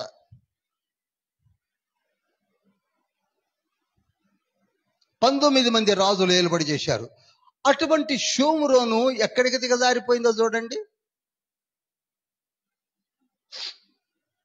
ఎక్కడ దిగజారిపోయిందండి? ఎవరు అడిపోకుండగా యేసయ్య వెళ్ళాడు కానీ కార్యార్థుడై. అసలు ఎవరు అడిపోరు, స్కిప్ అయిపోయి బైపాస్లో వెళ్ళిపోతారు. ఈ మధ్యకాలంలో మనకి బైపాస్లు కూడా ఏర్పడ్డాయి కదండి. సమరయ్యను టచ్ చేయకుండా బైపాస్తో గలిలీకి వెళ్ళిపోతున్నారు. యేసయ్య బైపాస్లో వెళ్లకుండా సమరయ్యలోకే వచ్చాడు. దీనికి కారణం ఏమిటనగా, దేవుడు వారిని ఇజ్రాయేలీలను కంటికి రెప్పలా కాపాడి, ఎందుకు నేను కంటిన్యూగా చెప్తున్నానుగా, మనం ఈనాడు అదే స్థితిలో ఉన్నాం సుమా. అందుకు జ్ఞాపకం చేసుకోండి ఒకసారి. కంటికి రెప్పలా కాపాడి కావలసిన మన్నాలను, నీరును, కావలసినవన్నీ ఇచ్చి నడిపిస్తే తీరా పాలు తేనెలు ప్రవహించు స్థలానికి వచ్చేసరికి ఎక్కడ ఆగితే అక్కడ విగ్రహారాధన. రెండే విషయాలు, ఎక్కడ ఆగితే అక్కడ విగ్రహారాధన, ఇంకొకటి ఈ రెండే. వాళ్ళ దగ్గర ఉన్న బంగారం అంతా అడుక్కొచ్చిన బంగారంతో దూడం చేయడం, దాని ముందు లేచి ఎగరడం. విగ్రహారాధన విగ్రహారాధన, idolism idolism idolism, or else lustful life. మాకు కావలసిన రాజు ఉన్నాడు, heavenly king is there, his name is Lord Jehovah. మాకు ఆ రాజు అక్కర్లేదు, మాకు ఇంకొక రాజు కావాలట. న్యాయాధిపతి అయినా అక్కర్లేదు, ఎవరు కావాలి? రాజు కావాలి అని 19 మంది రాజులను తెచ్చుకున్నారు. 19 మంది రాజులు కూడా వీళ్ళు తలించిన దానికంటే ఎక్కువగా విగ్రహాలు తయారు చేసి మొక్కించారు. బాగుంది. వీళ్ళ జీవితాలే విగ్రహాలమయమైపోయింది, వ్యభిచారమయమైపోయింది. అప్పుడు కొట్టాడు. అప్పుడు కొట్టినప్పుడే షోమ్రోన్ పోయింది, అన్నీ పోయాయి. 740లో షల్మనేశ్వర్ 5 వచ్చి కొట్టి అవతల పారేశాడు. కొట్టి పారేసి 2వ రాజుల గ్రంథము 17వ అధ్యాయం 24వ వచనం ఒకసారి చదువుతారా? అషూరు రాజు బబులోను, కూత, అవ్వ, హమాతు, సెపర్వయిము అను తన దేశములలో నుండి జనులను రప్పించి ఇశ్రాయేలు వారికి మారుగా షోమ్రోను పట్టణములలో ఉంచెను గనుక వారు షోమ్రోను దేశంను స్వతంత్రించుకొని. చాలండి, అర్థమైపోయిందిగా. అసలు ఇజ్రాయేల్ బయటికి వెళ్ళిపోయారు. ఇప్పుడు ఎవరు వచ్చారట? వాళ్ళ పేర్లు ఒకసారి చదువుతారా? అండర్లైన్ చేసుకోండి కనీసం. బబులోను, కూత, అవ్వ, హమాతు, సెపర్వయిము. చాలండి. ఈ జనాంగం వచ్చి అక్కడ చేరారు. ఇప్పుడు ఈ జనాంగం అక్కడ ఉన్నారు. అసలు జనాంగం పారిపోయారు. ఈ జనాంగం ఎప్పుడైతే అక్కడ మైగ్రేట్ అయ్యారో ఇక అటువైపు పోవడమే మానేశారు యెరూషలేము వారు. అర్థమైందండి ఇంతవరకు సబ్జెక్టు?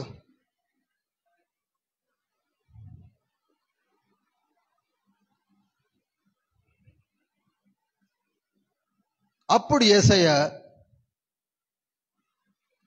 ఆ సమరయ లోని సుఖార్ అనే విలేజ్ దగ్గరికి వచ్చి రమారమి 12 గంటల ప్రాంతంలో బావి దగ్గర ఉన్నప్పుడు, యాకోబు తవ్వించిన బావి, అది మీకు బాగా తెలుసు, నేను చెప్పాల్సిన అవసరం లేదు. ఆ రోజులలో అక్కడ ఇస్సాకు, యాకోబులు, అబ్రహాములు తవ్వించిన బావులు నిండా నీడతో నిండి ఉండేటివి. అక్కడ కూర్చున్నాడు. అప్పుడు ఒక సమరయ స్త్రీ వచ్చింది. వచ్చినప్పుడు, అమ్మ నాకు కొంచెం నీళ్ళు ఇమ్మన్నాడు, దాహం అవుతుందని. ఆవిడ ఒకే మాట ఉంది, అయ్యా మీరు యూదులు కదా, మేము మీకు నీళ్లు ఇస్తే మీరు తాగుతారా? అది ఈనాడే కదా, ఆనాటి ముందు ఉంది జాడ్యం. Upper grade and lower grade. నీవు నాకు నీళ్లు ఇవ్వమని అడుగుతున్నాను అన్నాడు. కనుక ఫస్ట్ ఆవిడ ఏమనుకుందంటే యూదుడు అనుకుంది. నోట్ చేయండి. స్త్రీల మైత్రి కోడికలు మీరు తప్పకుండా చెప్పండి అమ్మా స్త్రీలారా. యూదుడు అనుకుంది.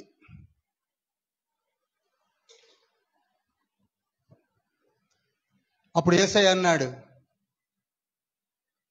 అసలు ఇదంతా ఎందుకు కానీ, నేను నిన్ను నీళ్ల కొరకు అడుగుతున్న నేనెవరో నీవు తెలుసుకుంటే నీ కడుపులో ఇక దాహం కాకుండా జీవ జలములనే పుట్టిస్తాను అన్నాడు.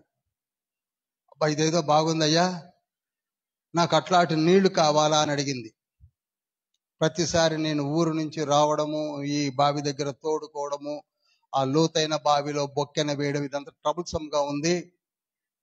ఆ నీళ్లు ఇవ్వమన్నప్పుడు యేసయ్య అన్నాడు కదా, అంటే నీ పెనిమిటిని తీసుకొని రమ్మన్నాడు. ఏమన్నాడండి? పెనిమిటిని తీసుకొని రమ్మన్నాడు. అప్పుడు నాకు పెనిమిటి లేడు అంది. అయితే యేసయ్య అన్నాడు, నీకు 5 పెనిమిట్లు ఉండిరి, కానీ ఇప్పుడు ఉన్నవాడు పెనిమిటి కాదు, కాంక్యుబైన్. నీవు ఆయనకి కాంక్యుబైన్ అంటే ఉంపుడు గత్తవేవు అనేసరికి ఆ మతిపోయింది.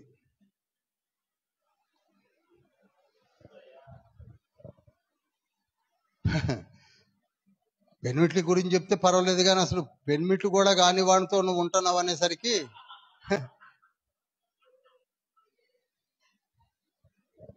మీకు బాగా తెలుసు కదా, ఒక నానుడు ఉంది తెలంగాణలో.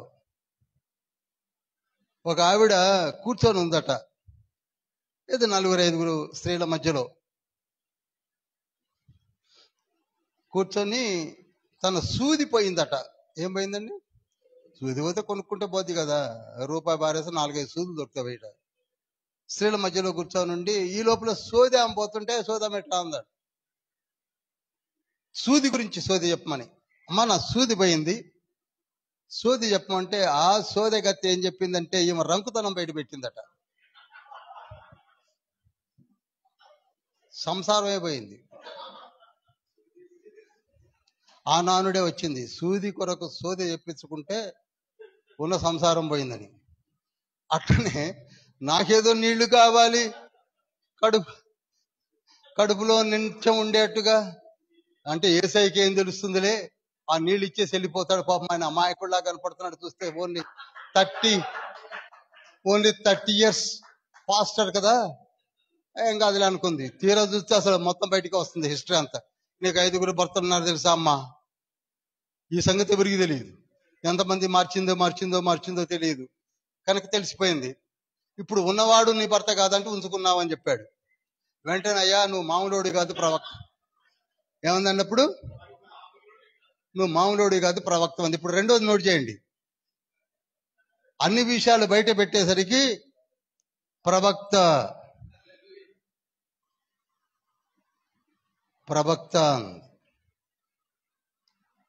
నువ్వు ప్రవక్తవని ఎంత నాకో చూశారా? స్త్రీలు భలే తెలివిగలవాళ్ళండి.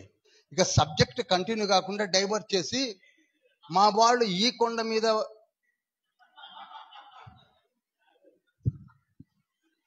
అడిగాడా? మీరు జాగ్రత్త. అబ్బే సబ్జెక్టే మార్చేస్తుంది. అమ్మో, నేను చదివి చాలా ఆశ్చర్యపోయాను.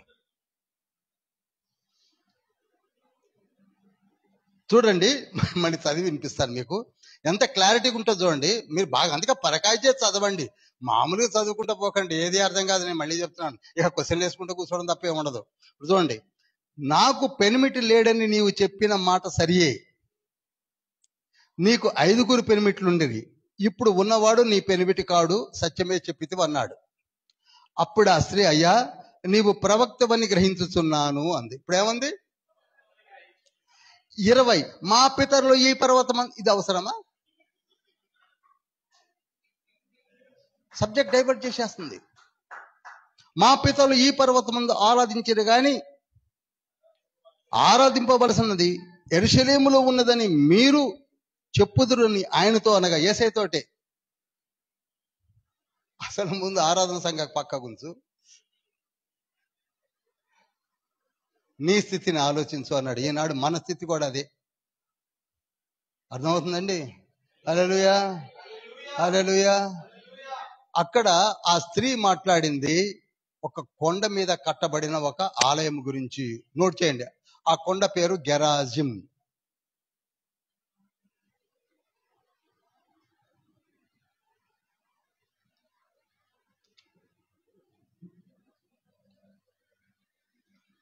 ఆ గెరాజిం కొండ పైన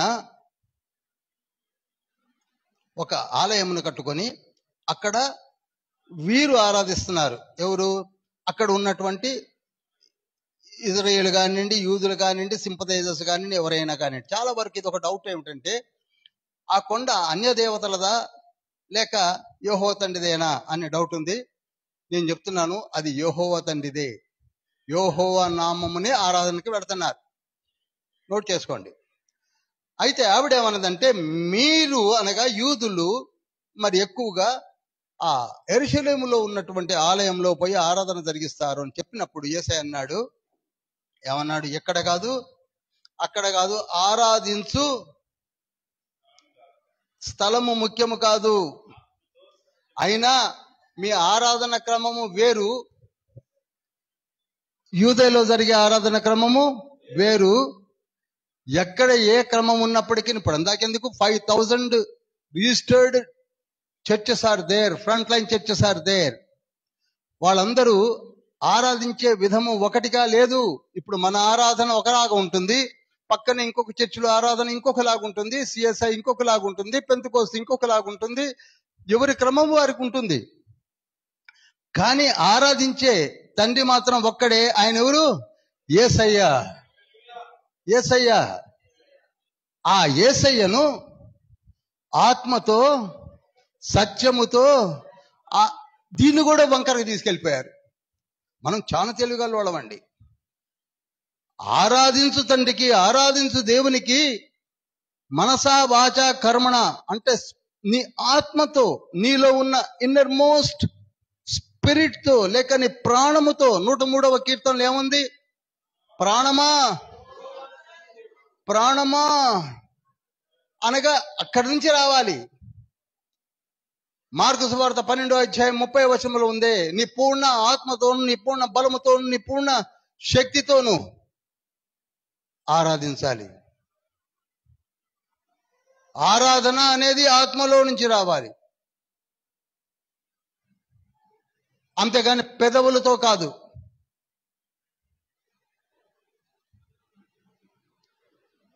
మార్కు సువార్త 7వ అధ్యాయము 6వ వచనము. అందుకు ఆయన వారితో ఇలాగ చెప్పెను, ఈ ప్రజల పెదవులతో నన్ను ఘనపరచుదురు గాని వారి హృదయం నాకు దూరముగా ఉన్నది. చాలదా?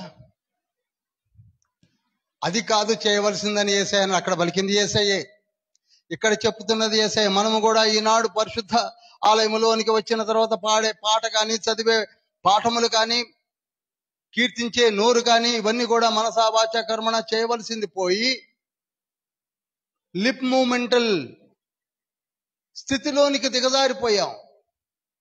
అందుకే we're not getting anything, we're getting nothing. కొంచెం లోనికి లేఖనాలని దూరనివ్వండి. మై సిన్సియర్ అప్పీల్ అదే.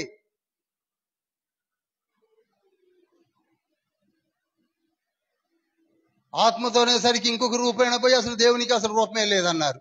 అసలు ఇక్కడ చెప్తున్నది ఏంటి, మనం అనుకుంటున్నది ఏమిటి? దేవుని రూపంతో నీకేం పని? ముందు నీ ఆత్మతో చెయ్యి, నీ మనసుతో చెయ్యి. దేవుడు ఆత్మ.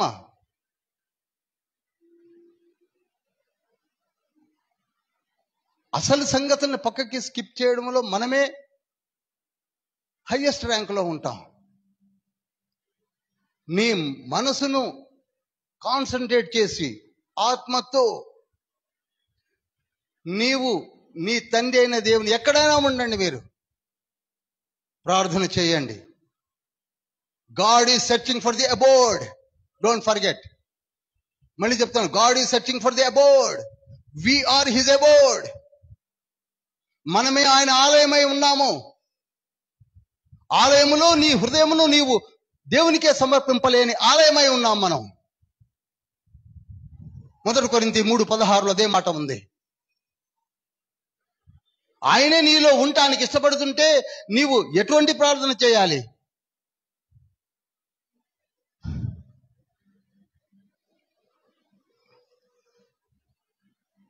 అప్పుడు ఆవిడ, అయ్యా నిజమే, మేము ఇంతవరకు అలా అనుకోలేదు. ఇప్పుడు మీరు చెప్పాక ఆత్మతో సత్యముతో ప్రార్థన చెయ్యాలని మీరు చెప్పిన మాటలను నేను విన్నాను, సంతోషిస్తున్నాను. ఈ మాటలు మాకు మెస్సియా చెప్తాడని విన్నాము. అంటే వినడం కాదమ్మా, నీ ఎదురుగా నిలబడ్డ మెస్సియాను నేనే అన్నాడు. హల్లెలూయా. చప్పట్లు కొట్టండి, చప్పట్లు కొట్టండి, చప్పట్లు గట్టిగా కొట్టండి.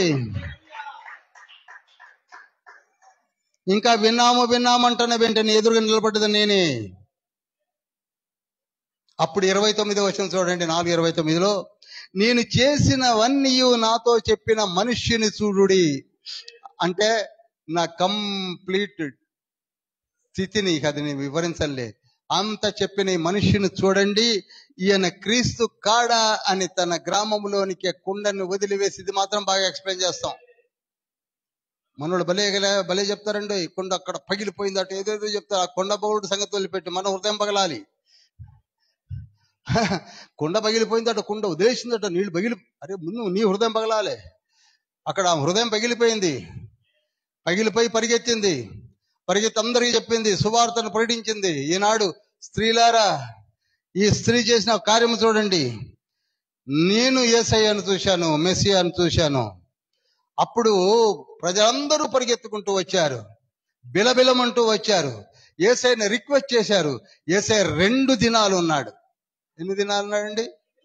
దారమ్మటి వెళ్ళిపోదాం అనుకున్న యేసయ్యను 2 దినములు ఆపిన ఆ ఊరు వలె మనము కూడా యేసయ్యతో 2 రోజులు అని ఫెస్టివల్ చేసుకోవాలి. మనం ఎన్ని రోజులండి? 1 రోజుకి ఉండేటట్లేము. యేసయ్యతో 2 రోజులు.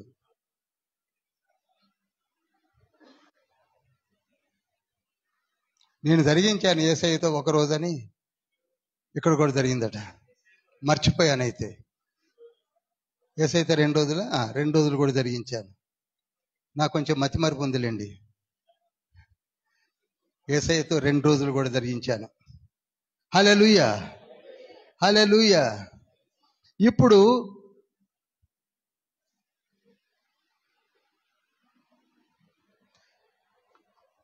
ఐదవ అధ్యాయంలోనికి వస్తున్నాను.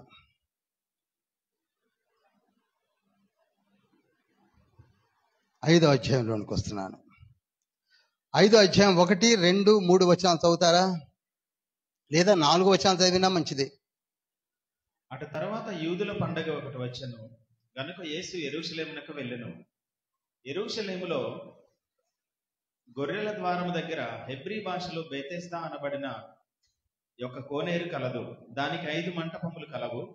ఆయా సమయములకు దేవదూత కోనేటిలో దిగి నీళ్లు కదిలించుట కలదు. నీరు కదిలింపబడిన పిమ్మట మొదట ఎవడ దిగునో వాడు ఎట్టి వ్యాధి గలవాడైనను బాగుపడును. గనుక ఆ మంటపములలో రోగులు, గ్రుడ్డివారు, కుంటివారు, ఊచకాలు చేతులు గలవారు గుంపులుగా పడి ఉండిరి. చాలండి. యేసుక్రీస్తు ప్రభువారు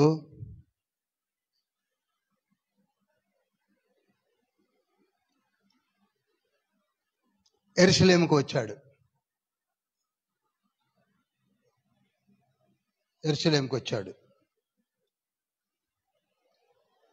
దిస్ ఈజ్ సెకండ్ ఫెస్టివల్. నేను మీకు ఒకసారి కాదు ఏదో చెప్పాను, ఒక ప్రశ్న. మిమ్మల్ని ఎన్ని పస్కా పండుగలకు యేసయ్య అటెండ్ అయ్యాడని నోట్ చేస్తే మంచిది. నోట్ చేయకపోయినా మళ్ళీ అదే ప్రశ్న వేస్తున్నాను, నోట్ చేయండి. ఎందుకనగా దీని మీదనే ఈ యోహాను సువార్త అంతా నడుస్తుంది. దాని మర్మం కూడా చివరిలో చెప్తాను. ఓకే, ఇక్కడ మరలా యేసయ్య పండుగకు యెరూషలేమునకు వచ్చాడు. ఎక్కడి నుంచి వస్తున్నాడు? ఎప్పుడు? గలిలీ నుంచి యెరూషలేముకి ఎంత దూరము చూడండి. మోర్ దాన్ 70 కిలోమీటర్స్ నడిచి వస్తున్నాడు. ఎప్పుడు యేసయ్య? బాగా గుర్తుంచుకోవాల్సింది ఏంటంటే, we have to pay more attention towards the Lord. ఆయన ఏదంటే అది ఏదైతే తలుచుకుంటాడు, though he's almighty God in the incarnation of position, వచ్చేస్తున్నాడు. వచ్చినప్పుడు యెరూషలేములో గొర్రెల ద్వారం యొద్ద దగ్గరలో ఒక కోనేరు ఉన్నది. అసలు గొర్రెల ద్వారం అనగా షీప్ గేట్. ఏంటండి అది? నా స్టూడెంట్స్ కనుక అడగాల్సి వస్తుంది, అడగకపోతే ఇక నేను బైబిల్ స్టడీ కండక్ట్ చేయడం కూడా వేస్ట్. షీప్ గేట్ అనేది పడిపోతే కట్టాడు ఎవరు? నెహెమ్యా. నెహెమ్యా ఎన్ని గుమ్మాలు కట్టాడు? 10 కట్టాడు. అది కూడా నేనే చెప్తున్నాను, 10 కట్టాడు.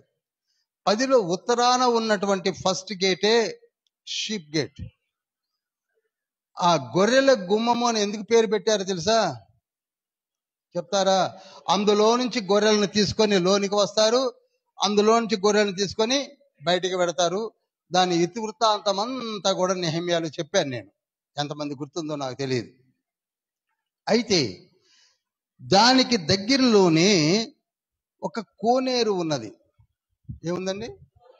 కోనేరు. ఈ కోనేరుని గురించి నేను మీకు చెప్పాలి. ఎందుకంటే లోతైన విషయాలు మీరు తెలుసుకోకపోతే ఎప్పుడు తెలుసుకుంటారు? అందుకే కదా బైబిల్ స్టడీ. ఈ కోనేరుని సిలోయోము కోనేరు అంటారు. ఇది ఆలయానికి దగ్గరలోను, షీప్ గేట్ కూడా దగ్గరలోను ఉన్నటువంటి కోనేరు. కోనేరు అనగా అర్థం ఏమిటి చెప్పగలరు ఎవరైనా? కోనేరు అనగా చెరువుకి కోనేరుకి తేడా ఏంటంటే, చెరువు అనేది న్యాచురల్ గా ఏర్పడిన దాన్ని చెరువు అంటారు. కోనేరు అనగా మనుషులు ఏర్పరిచిన దాన్ని కోనేరు అంటారు. అర్థమైందండి? అనగా పెద్ద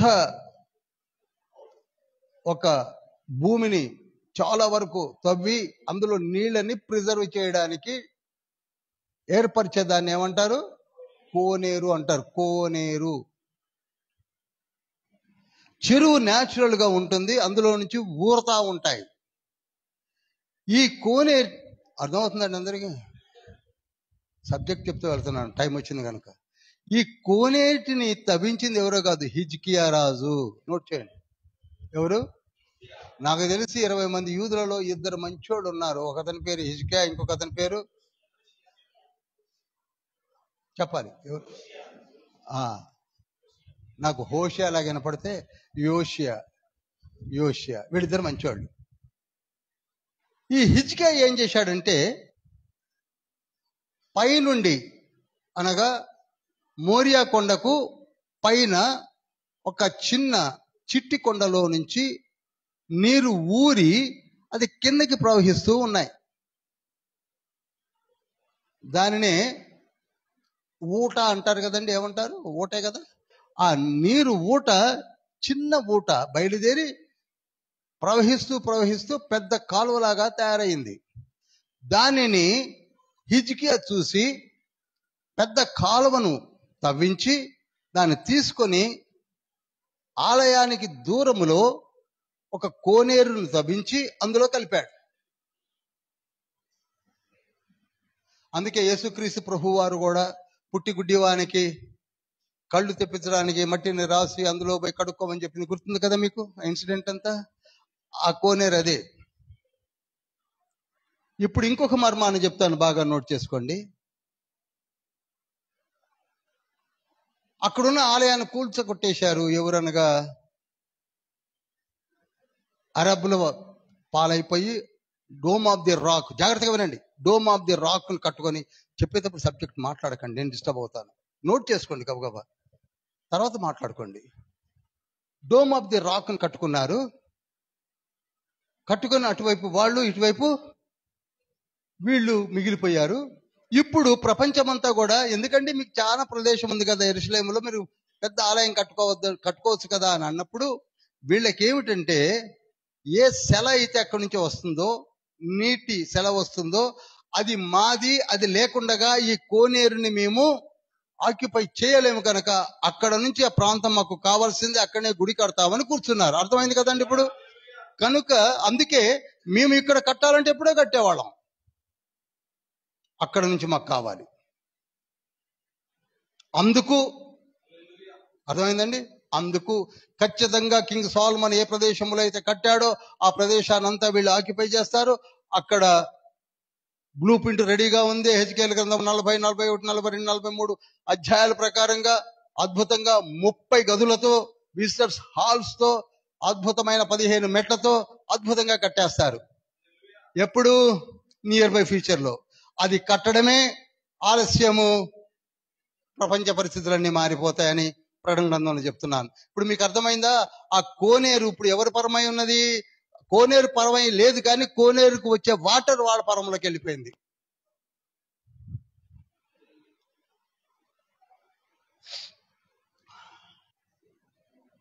హల్లెలూయా. అటువంటి కోనేరు దగ్గర ఒక 38 సంవత్సరాలు కుప్పగా ఉన్నటువంటి ఒక వృద్ధుడు, ఓల్డ్ మ్యాన్ ఉన్నాడు. ఆ కోనేటి దగ్గర ప్రతిసారి ఎదురు చూస్తున్నాడు. 38 ఇయర్స్ నుంచి. ఎన్ని సంవత్సరాల నుంచి అండి? ఇది ఒక్కసారి జాగ్రత్తగా పరకాయ చేసి చదివితే 1 సంవత్సరం, 1 నెల, 1 రోజు, 1 వారం కాదండి, 38 సంవత్సరాల నుంచి ఆశతో నేను దిగుతా అని. ఆయన ఎవరు దిగనిస్తారు? ఎవరు దిగనీయరు. ఎందుకంటే ఆయనేమో కదిలే స్థితిలో లేడు. మామూలుగా ఉన్నోడు దిగిపోతారు కదా, ఒక కాలో చెయ్యో నొప్పి ఉన్నోడు దిగిపోతున్నారు, వెళ్ళిపోతున్నారు. ఈయన 38 సంవత్సరాల నుంచి అక్కడ ఆశగా పడిపోయిన ఆయన దగ్గరికి యేసయ్య వచ్చాడు. తిన్నగా వచ్చాడు అక్కడికి, తిన్నగా ఆయన దగ్గరికే వచ్చాడు. అందులో ఇదివరకు కూడా నేను చెప్పాను, మళ్ళీ చెప్తాను, పండగ వాతావరణంలో ఎవరు కూడా బీదలను, భిక్షకులను పట్టించుకుంటామా? మన గొడవే మనది. ఎంత తొందరగా పండగ అయిపోతే ఇంటికి వెళ్ళిపోదామా, కేకులు కట్ చేద్దామా, బిర్యానీ చేసుకుందామా, బగారు చేసుకుందామా అనే ఆలోచనే తప్ప అతను ఎవరో పడిపోయి ఉన్నాడు అని ఆలోచించే టైం మనకి ఎక్కడదండి? అసలు మన గురించి ఆలోచించే టైమే మనకు లేదు. ఆ టైంలో యేసు ఎక్కడికి వెళ్ళాడు? తిన్నగా అతని దగ్గరికి వెళ్ళి పలకరించాడు. పలకరించి ఏమన్నాడు? నీవు స్వస్థత పడగోరుచున్నావా అని 6వ వచనంలో అడిగాడు. ఆ మాటే అతన్ని కదిలించేసిందండి పాపం. అసలు ఇంతవరకు ఆ మాట ఎవరు అడిగారు? ఎవరు అడుగుతారండి? అడగడమే కాకుండా వెంటనే నీవు లేచి పరిపెత్తుకొని వెళ్ళిపో. ఈ మాటకు అతను ఆశ్చర్యపోయి ఉంటాడు. ఇదేంటి, నేను కోనేట్లో దిగలేదు, ఈయన ఎవరు చూస్తే 30 ఏళ్ళు కూడా ఉన్నట్టు కనపట్లేదు, స్వస్థపరచ కోరుచున్నావా అని అడిగాడు. ఇట్లు ఊపాను, అవునన్నాను. నువ్వు లేచి పరిపెత్తుకోమంటాడేంటి? అంటే అయిపోద్దా? అని అనుకుంటుండగానే అతనిలో ఏమొస్తుంది? స్ట్రెంగ్త్ కనబడుతుంది. ఇప్పుడు నేను అదే అంటున్నాను, మారు మనసు పొందిన వారిలో ఆ శక్తి కనపడుతుంది. చాలా మంది నిరుత్సాహపడి అడిగే ఫస్ట్ క్వశ్చన్ ఏమండి, నాకు ఆత్మ తండ్రి ఉన్నట్టు అట తెలుస్తుంది, కరెంటు ముట్టుకో ఉందో లేదో తెలుస్తుంది. అట్నే ఉంటుంది, జల్లుమంటుంటది, వైబ్రేషన్ వస్తుంటది. రియల్లీ ఐఎమ్ టెలింగ్ యూ, ఆత్మతో నిండిన వారిలో వైబ్రేషన్ ఉంటుంది. అనుభవించి చెప్తున్నాను. అందుకంత ధైర్యంగా వచ్చేస్తాం, పోతే పోయింది, ఎవరైతే పోతే నాకెందుకు, నేనైతే చెప్తానని. నీకు తెలియని విషయాలు ఎన్నో నీకే తెలుస్తుంటాయి, ఎందుకంటే తండ్రి చెప్తుంటాడు. That is knowledge. అతనిలో శక్తి వస్తుంది. అపోస్తుల కార్యములు 3వ అధ్యాయం 5-6 వచనాల్లో కూడా నీవు లే అన్నాడంతే, గెట్ అప్ అన్న వెంటనే వాడు శీల మండలం నుంచి వాడు కాళ్ళని, వాడు 40 years నుంచి పుట్టికుంటి వాడాడు, భయపడుతుకుంటాడు లేమని. వాడు కాళ్ళు స్ట్రెంగ్త్ అవడం కనిపెట్టింది, దిక్కున లేచని ఉంటుంది అక్కడ. అందుకని నేను లేవా, నేను 38 సంవత్సరాల నుంచి పడిపోయి ఉన్నాను, యేసయ్యా ఇది కంఫర్టబుల్ గా ఉంది, ఇప్పిస్తారా అనలే. లేచాడు. లేచి ఏం చేశాడు? పరిపెత్తుకొని వెళ్ళాడు. ఇది మనకు మింగుడు పట్టల్లా, ఇది మనకి మింగుడు పడుతుంది చూడండి, ఇది విశ్రాంతి దినమే. అబ్బా ఏమి నిష్ఠాగరిష్ఠులండి, అబ్బా గబ గబ గబ గబ గబ గబ తోరా తీయండి బ్రదర్. ఈడు విశ్రాంతి దినమని లేచి పరుపు ఎందుకు మీద పెట్టుకున్నాడు? బరువు మోస్తున్నాడట. అబ్బా ఒఫ్ఫో, వాణి శిక్షించాలి ముందు. ఎందుకని? 38 సంవత్సరాలు పడిపోతే లేపిన దిక్కు లేదు, కానీ బరువు పెట్టుకున్నాడుగా.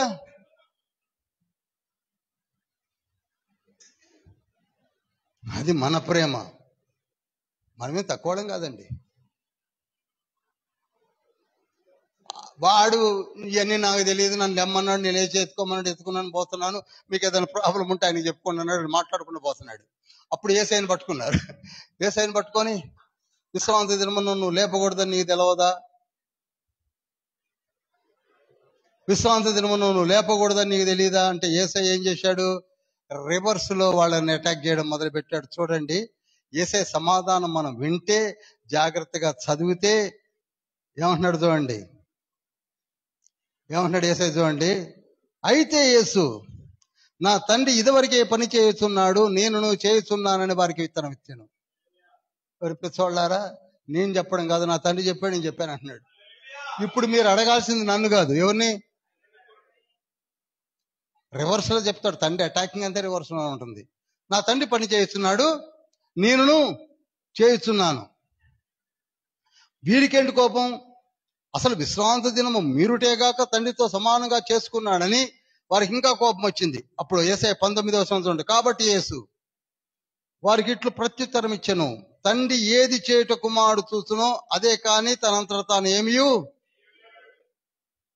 అంటే ఇప్పుడు ఏది చేయమని తండ్రి పైన ఏదైతే చెప్పాడో అది ఈయన చూసి చేస్తున్నాడట. ఎంతమందికి అర్థమైందండి? అర్థమవుతుందండి. జాగ్రత్తగా వినండి దయచేసి. ఒక్క నిమిషం గ్లాన్స్ పోనివ్వకండి. నా టైం కూడా అయిపోతుందిలేండి, జస్ట్ 8 minutes ఉంది.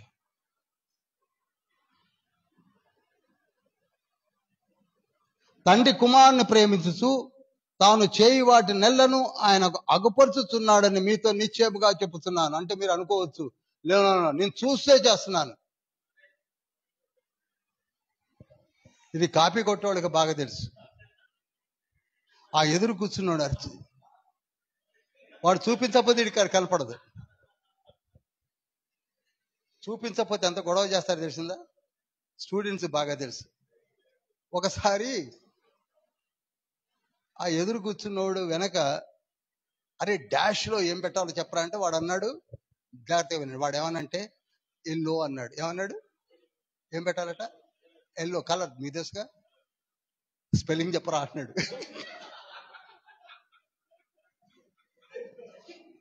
వాడు ఎందుకంటే ఎగ్జామ్ రాయడం. వాడికి ఆన్సర్ కాదు, స్పెల్లింగ్ కూడా చెప్పాలి. అందుకే సరిగ్గా చూపించి పెట్టు. వీళ్ళంతే. అరే పైన తండ్రి నాకు చూపిస్తున్నాడు, నేను చేస్తున్నానంటే ఏ తండ్రి నీకు ఎక్కడ చూపిస్తున్నాడు? వీళ్ళకేం అర్థమైతే వీళ్ళు గుడ్డోళ్ళు కదా. అందుకే మత్తయి సువార్త 15వ అధ్యాయము 15వ వచనంలో ఏమన్నాడు? గుడ్డివారు ఏమండి? గుడ్డివాడు గుడ్డివానికి త్రోవ చూపిన ఎడల వారిద్దరు గుంటలో పడదురు కదా. కనుక వాడు చూపించేది వీడు కాపీ కొట్టి ఇద్దరు ఫెయిల్ అవుతారు. వాడికి రాదు,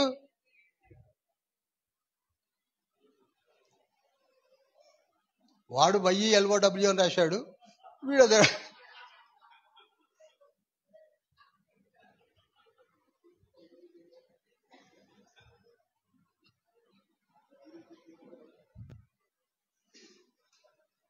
చూడండి 21వ వచనం, దయచేసి గమనించండి. జస్ట్ సీరియస్ గా నడుస్తుంది కనుక అలా చెప్పాను. 21వ వచనంలో, తండ్రి మృతులను ఎలాగూ లేపి బ్రతికించును, అలాగే కుమారుడు తనకిష్టమైన వారిని బ్రతికించును. హల్లెలూయా. అందుకే లాజర్ను లేపాడు, చనిపోయిన విధవరాలు కుమారుని లేపాడు, అధిపతి కుమార్తె అని యాయిరు కుమార్తెను లేపాడు. ఏదంటే అది చేయగలడు. ఎందుకనగా తండ్రి ఏది చెప్తే అది జరిగి పోతుందని చెప్పాడు.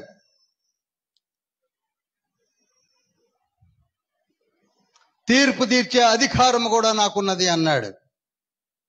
24వ వచనం చూడండి, నా మాట విని నన్ను పంపిన వాని యందు విశ్వాసం ఉంచువాడు నిత్య జీవం కలవాడు, వాడు తీర్పులోనికి రాక మరణంలో నుండి జీవంలోనికి దాటి ఉన్నాడని మీతో నిశ్చయముగా చెప్పుచున్నాను. ఇవి మనకి ఎక్కదు. 26వ వచనము, తండ్రి ఏలాగు తనంతట తానే జీవము గలవాడై ఉన్నాడో అలాగే కుమారుడును తనంతట తానే జీవము గలవాడై ఉన్నాడు. ఇది మనకి ఎక్కటం లేదు. తండ్రి ఎలా జీవం కలిగి ఉన్నాడో కుమారుడు కూడా అలానే జీవం కలిగి ఉన్నాడు. మీ ముందు కనపడుతున్నాడని తక్కువ అంచనా వేసుకోకండి అని కూడా చెప్పాడు ఇండైరెక్ట్ గా. 26 చాలా ఇంపార్టెంట్, 24 చాలా ఇంపార్టెంట్, 22 చాలా ఇంపార్టెంట్, 17 చాలా ఇంపార్టెంట్, 19 అసలు ఎందుకు 5వ అధ్యాయం అంతా ఇంపార్టెంట్. 5వ అధ్యాయం అంతా ఇంపార్టెంట్. 30వ వచనం చూడండి, నా అంతట నేనే ఏమీ చేయలేను, నేను వినున్నట్లుగా తీర్పు తీర్చుతున్నాను, నన్ను పంపిన వాని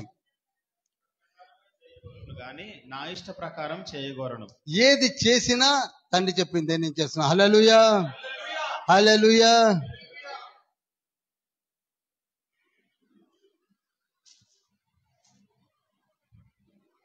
ముప్పై 37వ వచనాన్ని చదివి ఆపేస్తున్నాను. మరియు నన్ను పంపిన తండ్రియే నన్ను గూర్చి సాక్ష్యం ఇచ్చుచున్నాడు. మీరు ఏ కాలమందైనను ఆయన స్వరము వినలేదు, ఆయన స్వరూపము చూడలేదు. ఆగుదామండి. ఇక్కడ ఎందుకు ఈ మాటలు అన్నాడో మీరు జాగ్రత్తగా జాలిస్తే మీ హృదయపు అంచులో దిగిపోద్ది. ఏమిటంటే, నేను ఇంతవరకు ఎవరి గురించి అయితే 5వ అధ్యాయము 17 నుంచి చెప్తున్నానో ఆయనే నాకు విట్నెస్. ఆయనే నాకు విట్నెస్. నంబర్ 1, ఆయన ఎక్కడున్నాడో మీకు తెలియదు.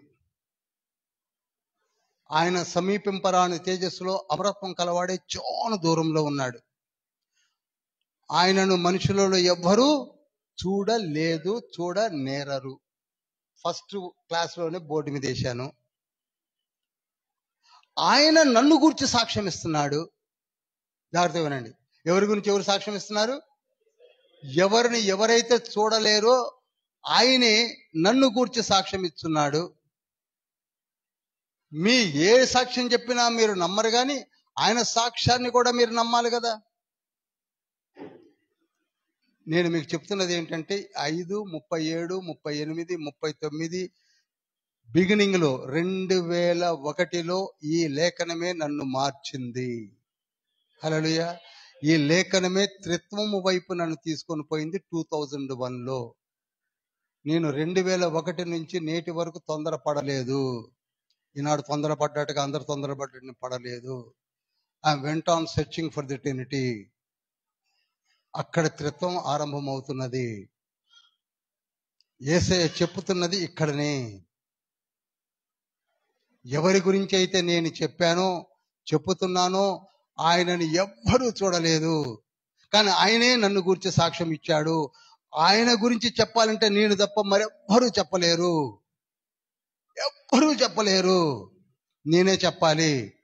నా గురించి ఏదైనా చెప్పాలంటే ఆయనే చెప్పాలి, మరెవ్వరూ చెప్పలేరు. అయినా నేనే ఆయన యొద్ద నుండి పంపబడ్డానని, నా యందు విశ్వాసం ఉంచువాడు నశింపక నిత్య జీవము పొందుతాడని, నా యందు మీరు విశ్వాసం ఉంచండి అంటే మనం ఎక్కడికి వెళ్ళిపోయాం? గ్రేడ్లు వేసుకుంటూ పోయాం. ఇంకెక్కడ విశ్వాసం, ఇంకెక్కడ పోతాం మనం? వెరీ క్లియర్ గా అన్నాడు, నా యందు విశ్వాసం ఉంచువాడు మాత్రమే వస్తాడు. 5 అధ్యాయాలు చెప్పాడు, 6 అధ్యాయాలు చెప్పాడు, 17 అధ్యాయాలు చెప్పాడు.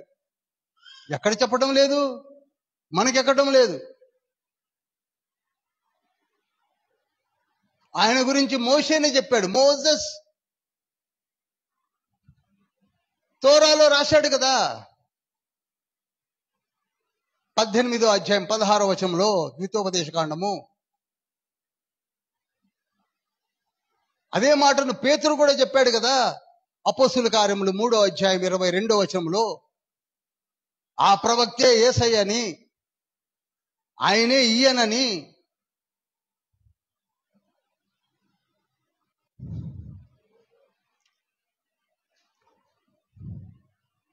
చూడండి 37 చదువుతున్నాను మళ్ళీ. ఏ కాలమందైనను ఆయన స్వరం వినలేదు, ఆయన స్వరూపం చూడలేదు, ఆయన ఎవరిని పంపెనో ఆయనను మీరు నమ్మలేదు కనుక మీలో ఆయన వాక్యము నిలిచి ఉండలేదు. నన్ను నమ్మకపోతే మీలో ఆ వాక్యము నిలిచి ఉండదు. ఎందుకనగా 66 పుస్తకాలలో ఆయన గురించే ఒక స్కార్లెట్ థ్రెడ్ నడుస్తుంది. వాక్యమైన దేవుణ్ణే మనం నమ్మకపోతే వాక్యం మనలో ఎలా నిలుస్తుంది?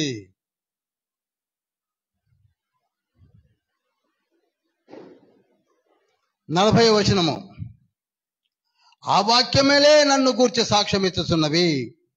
అయితే మీకు జీవము కలుగునట్లు మీరు నా యొద్దకు రానున్నారు. ఒకవేళ మీరు నమ్మితే నా దగ్గరికి వస్తారు, లేకపోతే రారు. 43వ వచనము, నేను నా తండ్రి నామమున వచ్చి ఉన్నాను, కానీ మీరు నన్ను అంగీకరింపరు. మరి ఒకడు తన నామమున వచ్చిన ఎడల వానిని అంగీకరింతురు, వాడే యాంటీ క్రైస్ట్. హల్లెలూయా. ఇప్పుడు 45, మీరు ఆశ్రయించుతున్న మోషే మీ మీద నేరం మోపును, అతడు నన్ను గూర్చి వ్రాసిన కనుక మీరు మోషేను నమ్మినట్లయితే నన్ను కూడా నమ్మేవారు. మీరు నన్ను నమ్మట్లేదు కనుక మోషేను కూడా నమ్మటం లేదని చెప్పేశాడు. జస్ట్ 2 minutes కనుక గమనించండి. అటువంటి తండ్రి మనకి ఏం చెప్పడానికి ప్రయత్నం చేస్తున్నాడు? ఇవన్నీ పక్కకుంచి సువార్త. ఇప్పుడు మళ్ళీ చెప్తున్నాను, మారు మనసు పొందండి, బాప్తిస్మం తీసుకోండి, సిగ్గుపడకండి. సిగ్గు దేనికి? పరలోక రాజ్యంలోనికి పోయినప్పుడు సిగ్గుపడాలి. అక్కడ ఇక్కడ ఎందుకు సిగ్గుపడ్డాం? ఆ పని చెయ్యండి. Very good opportunity is there. ఒకటి. రెండవది, మనకి ఎన్ని దీవెనలు ఉన్నాయో, ఎన్ని కృపతో కూడినటువంటి నడిపింపు ఉందో, ఇవన్నీ అనుభవిస్తే గాని మీకు అర్థం కాదు. కనుక ఏ దినము తండ్రి మనతో మాట్లాడింది ఏమిటి? పవర్ఫుల్ మెసేజ్ ఏమిటంటే గాస్పెల్. పవర్ఫుల్ గాస్పెల్ మన ముందు ఉన్నది. పవర్ఫుల్ గాస్పెల్ చెప్పడానికి యేసయ్య వచ్చాడు, పరలోకం నుండి దిగింది అందుకు. పవర్ఫుల్ గాస్పెల్, శక్తితో కూడిన సువార్త. అందరం లేచి నిలబడదాం. హల్లెలూయా, హల్లెలూయా, హల్లెలూయా, హల్లెలూయా.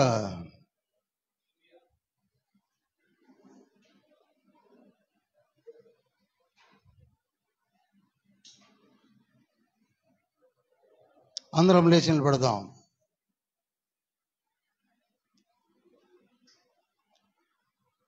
హల్లెలూయా. 2 చేతులు పైకెత్తండి. యేసయ్య తన సమయాన్నంతటినీ వెచ్చించి ఒక నికోదేము అనే పెద్దతో మాట్లాడాడు. జ్ఞానవంతుడు, వివేకవంతుడు, సన్హెద్రిన్లో మెంబర్, ధనవంతుడు. ఆయన మార్చాడు. ఈనాడు మనలో కూడా జ్ఞానవంతులు ఉన్నారు, ధనవంతులు ఉన్నారు, మంచి పొజిషన్లో ఉన్నవారు ఉన్నారు. మనలను కూడా ఈ వాక్యముతో తండ్రి మనతో మాట్లాడుతున్నాడు. రెండవ వ్యక్తి సమరయ స్త్రీ. ఆవిడ ఒక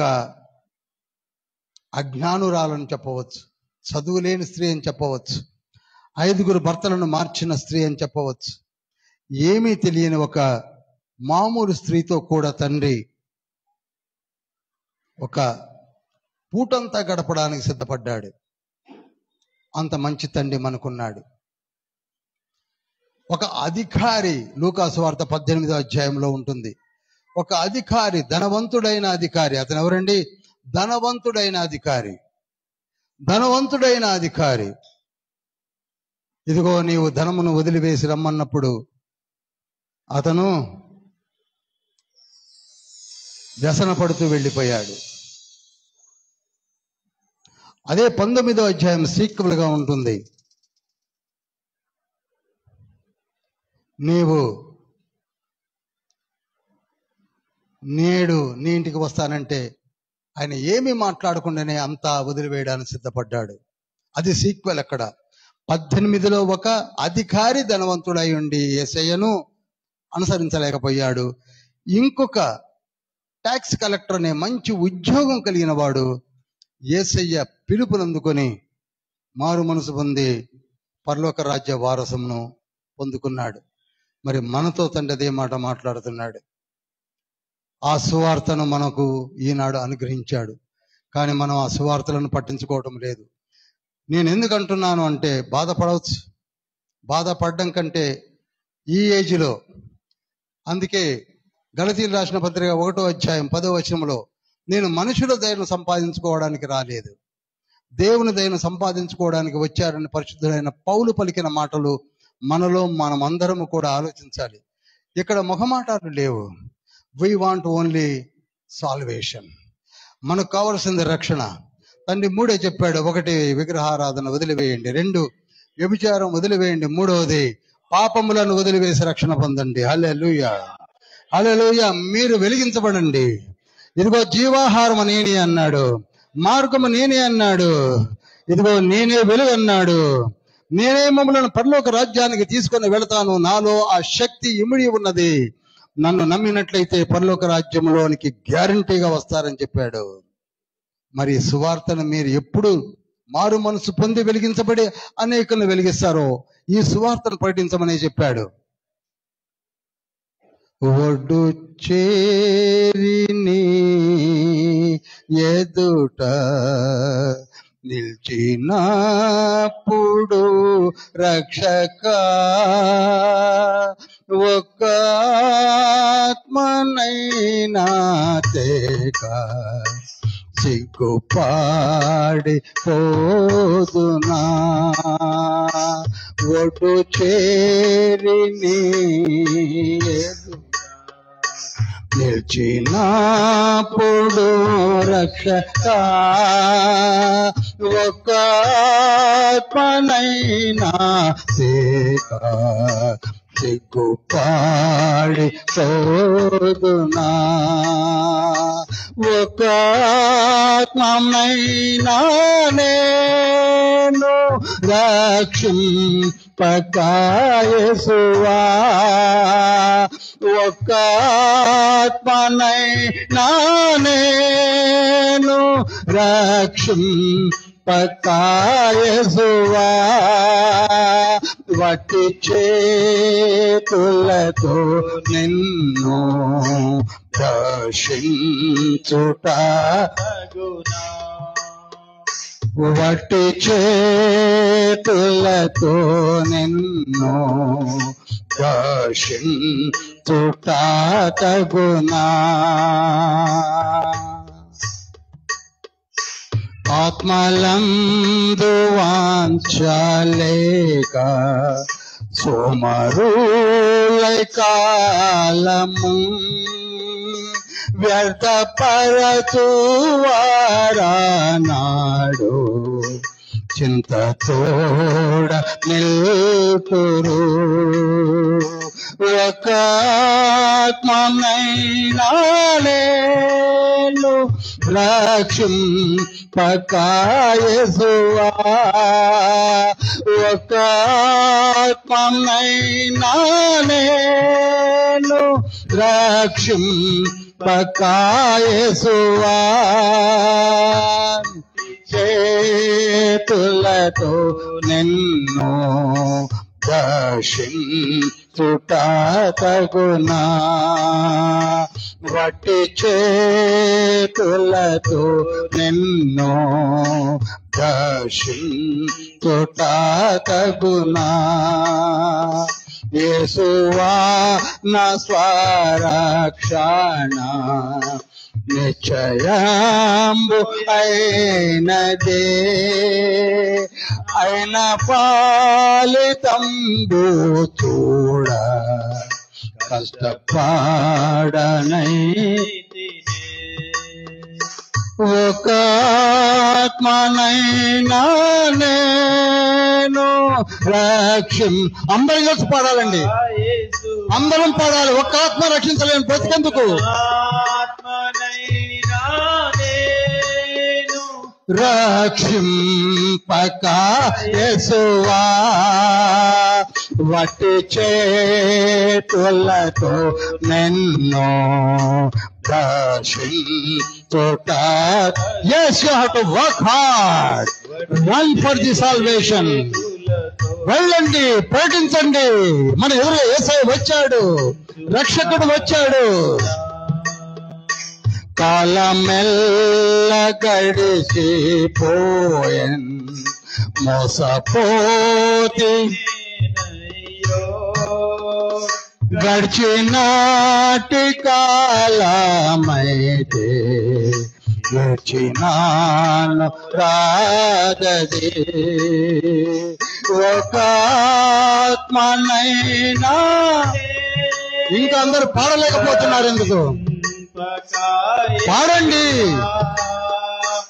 ఒక ఆత్మనైనా నేను రక్షింపక యేసువా, వట్టి చేతులతో నిన్ను దర్శించుట తగునా.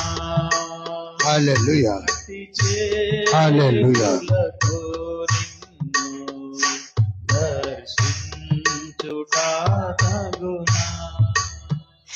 భక్తులార ధైర్యము తోడ లేచి ప్రకాశించుడే, ఆత్మలయేసునోత చేరునట్లు చేయుడే. ఒక్క ఆత్మనైనా నేను రక్షింపక యేసువా, ఒక ఆత్మనైనా నేను రక్షింపక యేసువా, వట్టి చేతులతో దర్శించుట తగునా. వట్టి చేతులతో దర్శించుట తగునా. వట్టి చేతులతో నిన్ను దర్శించుట. 42 పుస్తకాలు ధ్యానించాం, 42 బుక్స్ ధ్యానించాం. ఇంకా మారు మనసు పొందక, ఇంకా మారు మనసు వైపే మనసును లగ్నము చేయక, ఇంకా ఏదో ఆలోచిస్తూ, అసలు ఈ జ్ఞానము ఆయనది, ఈ ఊపిరి ఆయనది, నీ ఆరోగ్యము ఆయనది, ఈ కుటుంబము ఆయనది, ఈ గర్భఫలము ఆయనది, సమస్తము ఆయనది. ఆయన వైపు చూడడానికి మనకు ఎందుకు మనసు మనస్కరించడం లేదో ఆలోచించండి. నీవు రక్షించబడాలి, ఇంకొక ఆత్మను రక్షించుకోవాలని పరలోకము నుండి దిగి వచ్చిన యేసయ్యని చిన్న చూపుతో ర్యాంకులు వేసుకొని ఎక్కడునో పెట్టుకొని నువ్వు ఎక్కడునో ఉండి ఏమి సాధిస్తావు? ఏమి సాధిద్దామనుకుంటున్నావు? నా యందు విశ్వాసముంచని వాడు పరలోక రాజ్యములోనికి వారసుడు కానే కాడని నిశ్చింతగా చెప్పేస్తున్నాడు తండ్రి, నిశ్చయంగా చెప్పేస్తున్నాడు తండ్రి. మనసా వాచా కర్మణ. యేసయ్యా, యేసయ్యా, యేసయ్యా, నేను నీ బిడ్డను, నా కుటుంబం నీది, నన్ను రక్షించు, నన్ను వెలిగించావు, నా వెలుగును అనేకులకు ప్రకటించుటకు నాకు కావలసిన జ్ఞానమును ప్రసాదించండి, ప్రసాదించండి యేసయ్యా, నన్ను వాడుకో యేసయ్యా, నన్ను నడిపించి యేసయ్యా. నాకు కావలసినవన్నీ ఇచ్చుచున్నారు కానీ నేనే గ్రహించలేకపోతున్నాను యేసయ్యా. ఈనాడు గ్రహించాను, ఇప్పుడు గ్రహించాను. ఒక ఆత్మనైనా రక్షించుకుంటాను. మొట్టమొదటిగా నేను రక్షించబడతాను, నా కుటుంబాన్ని రక్షించుకుంటాను. జైలర్ కుటుంబాన్ని రక్షించుకున్నాడు. హల్లెలూయా. కొర్నేలు తన కుటుంబాన్ని రక్షించుకున్నాడు. లూదియా తన కుటుంబాన్ని రక్షించుకుంది. మన కుటుంబం గురించి మనం ఆలోచించాలి. యవనస్తులందరూ రక్షించబడ్డారు. What about you? What about you? తండ్రి దినాన ప్రశ్నిస్తున్నాడు. నువ్వు మారు, నువ్వు మారు. కన్నీటితో పిలుస్తున్నాడు, చేతులు చాచి మరీ పిలుస్తున్నాడు. Still we're having an opportunity. కడబూర మోగేంత వరకు మనకు ఆపర్చునిటీ ఉన్నది. ఎంతటి పాపివైనా రా, ఎంతటి పాపివైనా. ఇర్మియా గ్రంథము 3:1 ప్రకారంగా కమ్ కమ్, నా వైపు చూడు అంటున్నాడు తండ్రి. కనీసం చూద్దాం, చూస్తే నువ్వు మారతావేమో. నీ హృదయంలో నాటబడని ఎంతకాలమీ తుచ్చమైన జీవితానికి అలవాటు పడి నిన్ను నీవు అమ్మేసుకొని దేవునికి దూరంగా ఏమి పొందుకుందామని ఎక్కడికి పెడతావో తెలుసా? నిత్య అగ్నిలోనికి. ప్రార్థన. యేసయ్య, యేసయ్యను పంపించిన పరమ తండ్రి, మమ్మల్ని బలపరిచి నిలిపి ఇంతవరకు వాడుకున్న ఆత్మ తండ్రి, త్రియేక దేవ, మేముందు మేము చిన్నమందగా చిన్నపిల్లలుగా వచ్చి ఉన్నాము. సమస్తము మీదే అని మాకు తెలుసు. మీరు మాకిచ్చిన ఈ శరీరమును మీకు ఇవ్వలేకపోతున్నాము, మీరు మాకిచ్చిన ఈ మనస్సును మీకు ఇవ్వలేకపోతున్నాము.